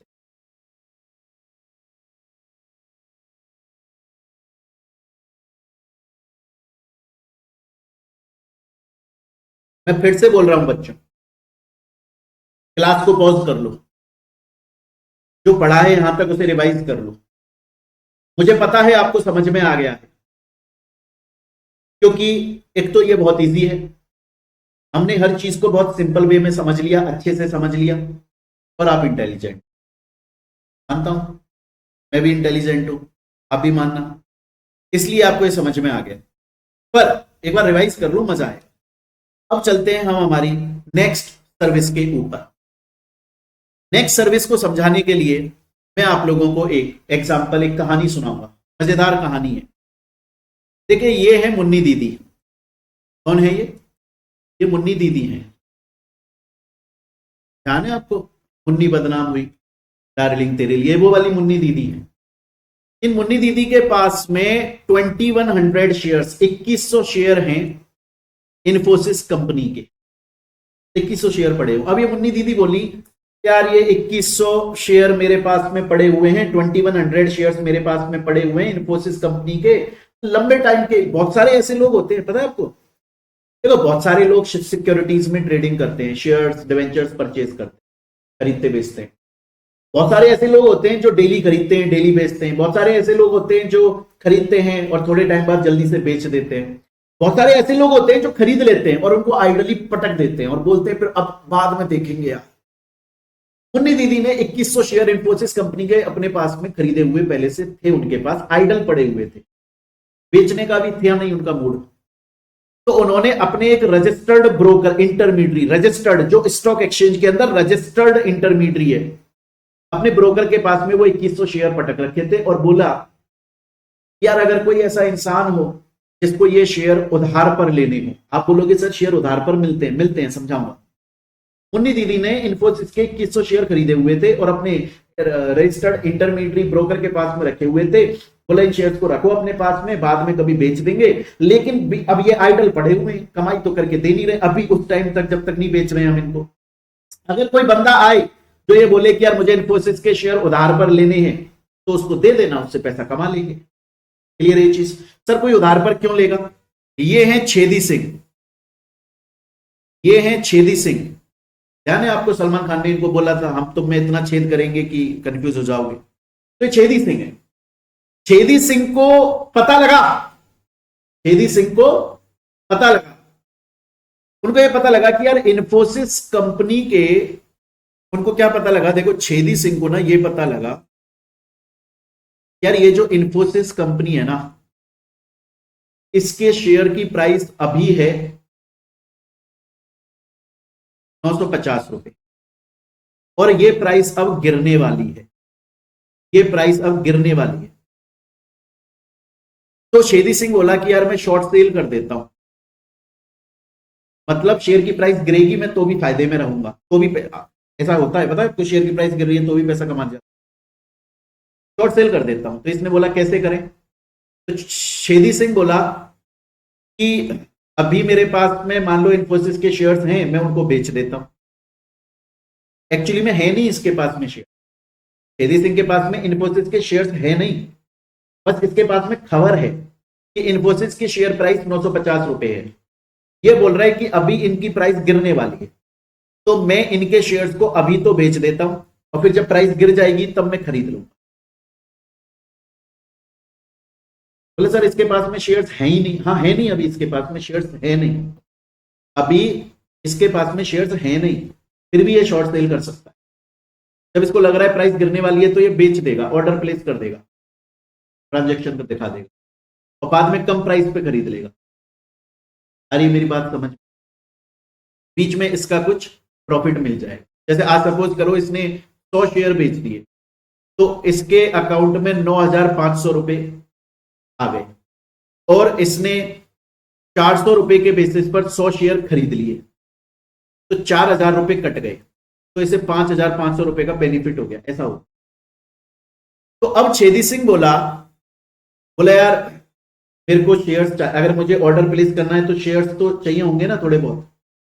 तो ये गया उस ब्रोकर के पास, ब्रोकर से बोला कि मैंने सुना है तुम्हारे पास में इन्फोसिस कंपनी के मुन्नी दीदी के कुछ शेयर्स पड़े हैं। बोला हाँ पड़े, तुम मुझे उनको उधार पे दे दो, मैं बोरो करना चाहता हूँ पर्टिकुलर टाइम के लिए और तुमको मैं इसका पैसा दूँ, मैं अपना शॉर्ट सेल कर लूंगा, उसमें मेरा फायदा हो जाएगा, मैं तुमको तुम्हारा पैसा वापस कर दूंगा, मैं शेयर्स वापस कर दूंगा और जितने टाइम के लिए तुमने मुझे उधार पे दिए, लैंड किए, उतना मैं तुमको पैसा दे दूंगा। तो ये जो बोरोवर है इसमें सर्विस कौन प्रोवाइड कर रहा है? सर्विस प्रोवाइड कर रहा है मुन्नी दीदी थ्रू रजिस्टर्ड इंटरमीडियरी, और सर्विस रिसीव कौन कर रहा है? Chhedi Singh through registered intermediary. तो जीएसटी कौन पे करेगा? Borrower, service recipient. आ गई मेरी बात यहां तक समझ में? स्टूडेंट बोलता है हाँ सर समझ में आ गया, इजी है, क्लियर है, मुझे आपकी बात एकदम समझ में आ चुकी है। अब चलते आगे। अब देखो बच्चों, सिर्फ 3 टाइप की सर्विस बची हुई है और ये चैप्टर खत्म होने। अब ये क्या बोल रहा है, बड़े ध्यान से देखिएगा। अब ये बोल रहा है services by way of transportation of passenger by a radio taxi motor cab. ये सब ये बात कर रहा है कैब, उबर, ओला, इसमें सर्विस कौन प्रोवाइड कर रहा है? अब एक बार सपोज कीजिए, ये वाला पॉइंट पढ़ा चुका हूं मैं आपको, या आप खुद ही जवाब दे देना चाहिए आपको। अब तक आप ये बोल देने चाहिए अब तक कि सर इसमें टैक्स कौन पे करेगा। सपोज करो मैंने आपको एग्जांपल दिया था कि युवराज सिंह है और युवराज सिंह खड़े हैं एयरपोर्ट पर, और युवराज सिंह को क्रिकेट स्टेडियम जाना है, तो उन्होंने रैपिडो बुक करी या उन्होंने उबर से एक गाड़ी बुक करी, ओला से उबर से। तो अब वो उबर वाला इनको या एयरपोर्ट या क्रिकेट स्टेडियम पे छोड़ रहा है, तो सप्लायर कौन है? सप्लायर है वो ड्राइवर, सर्विस सप्लाई कौन कर रहा है? ड्राइवर। रेसिपिएंट कौन है? युवराज सिंह। एनी पर्सन, कोई भी हो सकता है रेसिपिएंट। पर टैक्स कौन पे करेगा? ईसीओ, उबर। पढ़ा हुआ है ये हमने, इसमें कौन पे करेगा? Eco, electronic commerce operator. ध्यान है ना आपको? इसके अलावा नेक्स्ट चीज देखिए, ये बाबा है, एक बाबा रहते हैं उत्तराखंड के अंदर, और बाबा ने, ये उनका घर आपको पीछे दिख रहा है, बड़ा घर है इनका। इन्होंने बोला कि मैं अपने घर को ना थोड़ा सा होम स्टे भी बना देता हूं, मतलब मेरे घर में 4 कमरे हैं, तो 2 में तो मैं और मेरी वाइफ रह लेंगे, बच्चे रह लेंगे, और 2 हम होम स्टे बना देंगे। कोई भी आदमी उत्तराखंड घूमने आया है वो हमारे यहाँ पे रुक सकता है, पैसा देगा इस बात। तो होम स्टे बना दिया। और ये मेरी बात यहां तक समझ में? क्या बना दिया? होम स्टे बना दिया। अब बाबा ये बोल रहे हैं कि यार कम आते हैं मेरे पास में ऑर्डर, लोग कम आते हैं मेरे होम स्टे में रहने के लिए, तो क्यों ना मैं मेक माई ट्रिप, जो कि एक रजिस्टर्ड पर्सन ईसीओ है, और बाबा अनरजिस्टर्ड है, बाबा अनरजिस्टर्ड है, उन्होंने इसके ऊपर लिस्ट कर दिया मेक माई ट्रिप के ऊपर कि अब मेरे पास में ज्यादा ऑर्डर आएंगे, ज्यादा लोग रहने के लिए आ जाएंगे। अब ये है चुटिया भाई, मूवी देखी आपने गुंडा? मिथुन चक्रवर्ती की मूवी है, उसमें अलग अलग गुंडों के बड़े इंटरेस्टिंग नाम है, बुल्ला, हटेला, ऐसे ही। ये है चुटिया भाई, शक्ति कपूर का नाम है चुटिया भाई। ये जा रहे थे उत्तराखंड घूमने के लिए, तो इन्हें उत्तराखंड में रहना था, मेक माई ट्रिप पर गए, मेक माई ट्रिप पे इन्हें बाबा का होम स्टे मिला, वो बुक कर लिया। सर्विस कौन प्रोवाइड कर रहा है? अनरजिस्टर्ड बाबा। रिसीव कौन कर रहा है सर्विस को? चुटिया भाई, एनी पर्सन। और टैक्स कौन पे करेगा? तो रेसिपिएंट तो है एनी पर्सन, टैक्स पे करेगा ईसीओ। मेक माई ट्रिक क्लियर, ये चीज यहां तक लिखा हुआ है। देखो, शॉर्ट टर्म एकोमोडेशन, छोटे टाइम के लिए एकोमोडेशन दे रहा है अनरजिस्टर्ड पर्सन। बाबा नेक्स्ट नेक्स्ट ऐसा होता है ना, जैसे आपको एसी सही कराना है, आपको झाड़ू पोछा लगवाना है, आपको ऐसा कुछ करना है, तो आप अर्बन कंपनी के पास में चले गए, अर्बन कंपनी से बुक कर लिया, एक बंदा आया आपके पास में, आपके घर की साफ सफाई कर गया, तो इस पे जीएसटी कौन पे करेगा? Eco, urban company. क्लियर ये चीज यहां तक? स्टूडेंट बोलता है सर यहां तक समझ में आ गया। तो बच्चों ये रिवर्स चार्ज मैकेनिज्म चैप्टर हम लोग देख रहे थे। इसमें हमने देखा कि कौन कौन से गुड्स हैं जिनके ऊपर रिवर्स चार्ज मैकेनिज्म लगता है और कौन कौन सी सर्विसेज हैं जो रिवर्स चार्ज मैकेनिज्म लगता है, और यहां पर हमारे गुड्स और सर्विस खत्म हो जाते। इसके बाद में देखो कुछ चीजों का ना मीनिंग दिया हुआ है आपकी बुक में, आप अगर उन्हें पढ़ना चाहें तो पढ़ लें, नहीं पढ़ना चाहें तो नहीं पढ़ें, ये सिर्फ आपकी नॉलेज के लिए। बट एक न्यू एडिशन है, उसका ध्यान रखें, ये मैं पढ़ा देता हूं, ये आप बड़े ध्यान से समझिएगा। ये क्या बोल रहा है? ये बोल रहा है कि अगर सपोज करो रिलायंस है और रिलायंस ने किसी से कुछ बस ली, काय के लिए बस ली?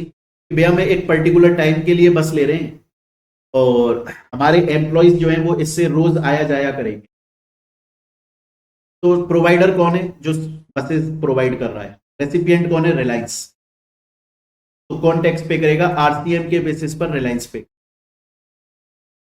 अगर ट्रांसपोर्ट ऑफ पैसेंजर एक जगह से दूसरी जगह पर लिया जा रहा है ना, और body corporate, Reliance body corporate, individual person नहीं, बॉडी कॉर्पोरेट जो है वो मोटर व्हीकल को ले रहा है, पर्टिकुलर टाइम के लिए ले रहा है कि 1 साल 2 साल 5 साल, आरसीएम के बेसिस पर वो पे करे। जरूरी है ये बॉडी कॉर्पोरेट होना चाहिए।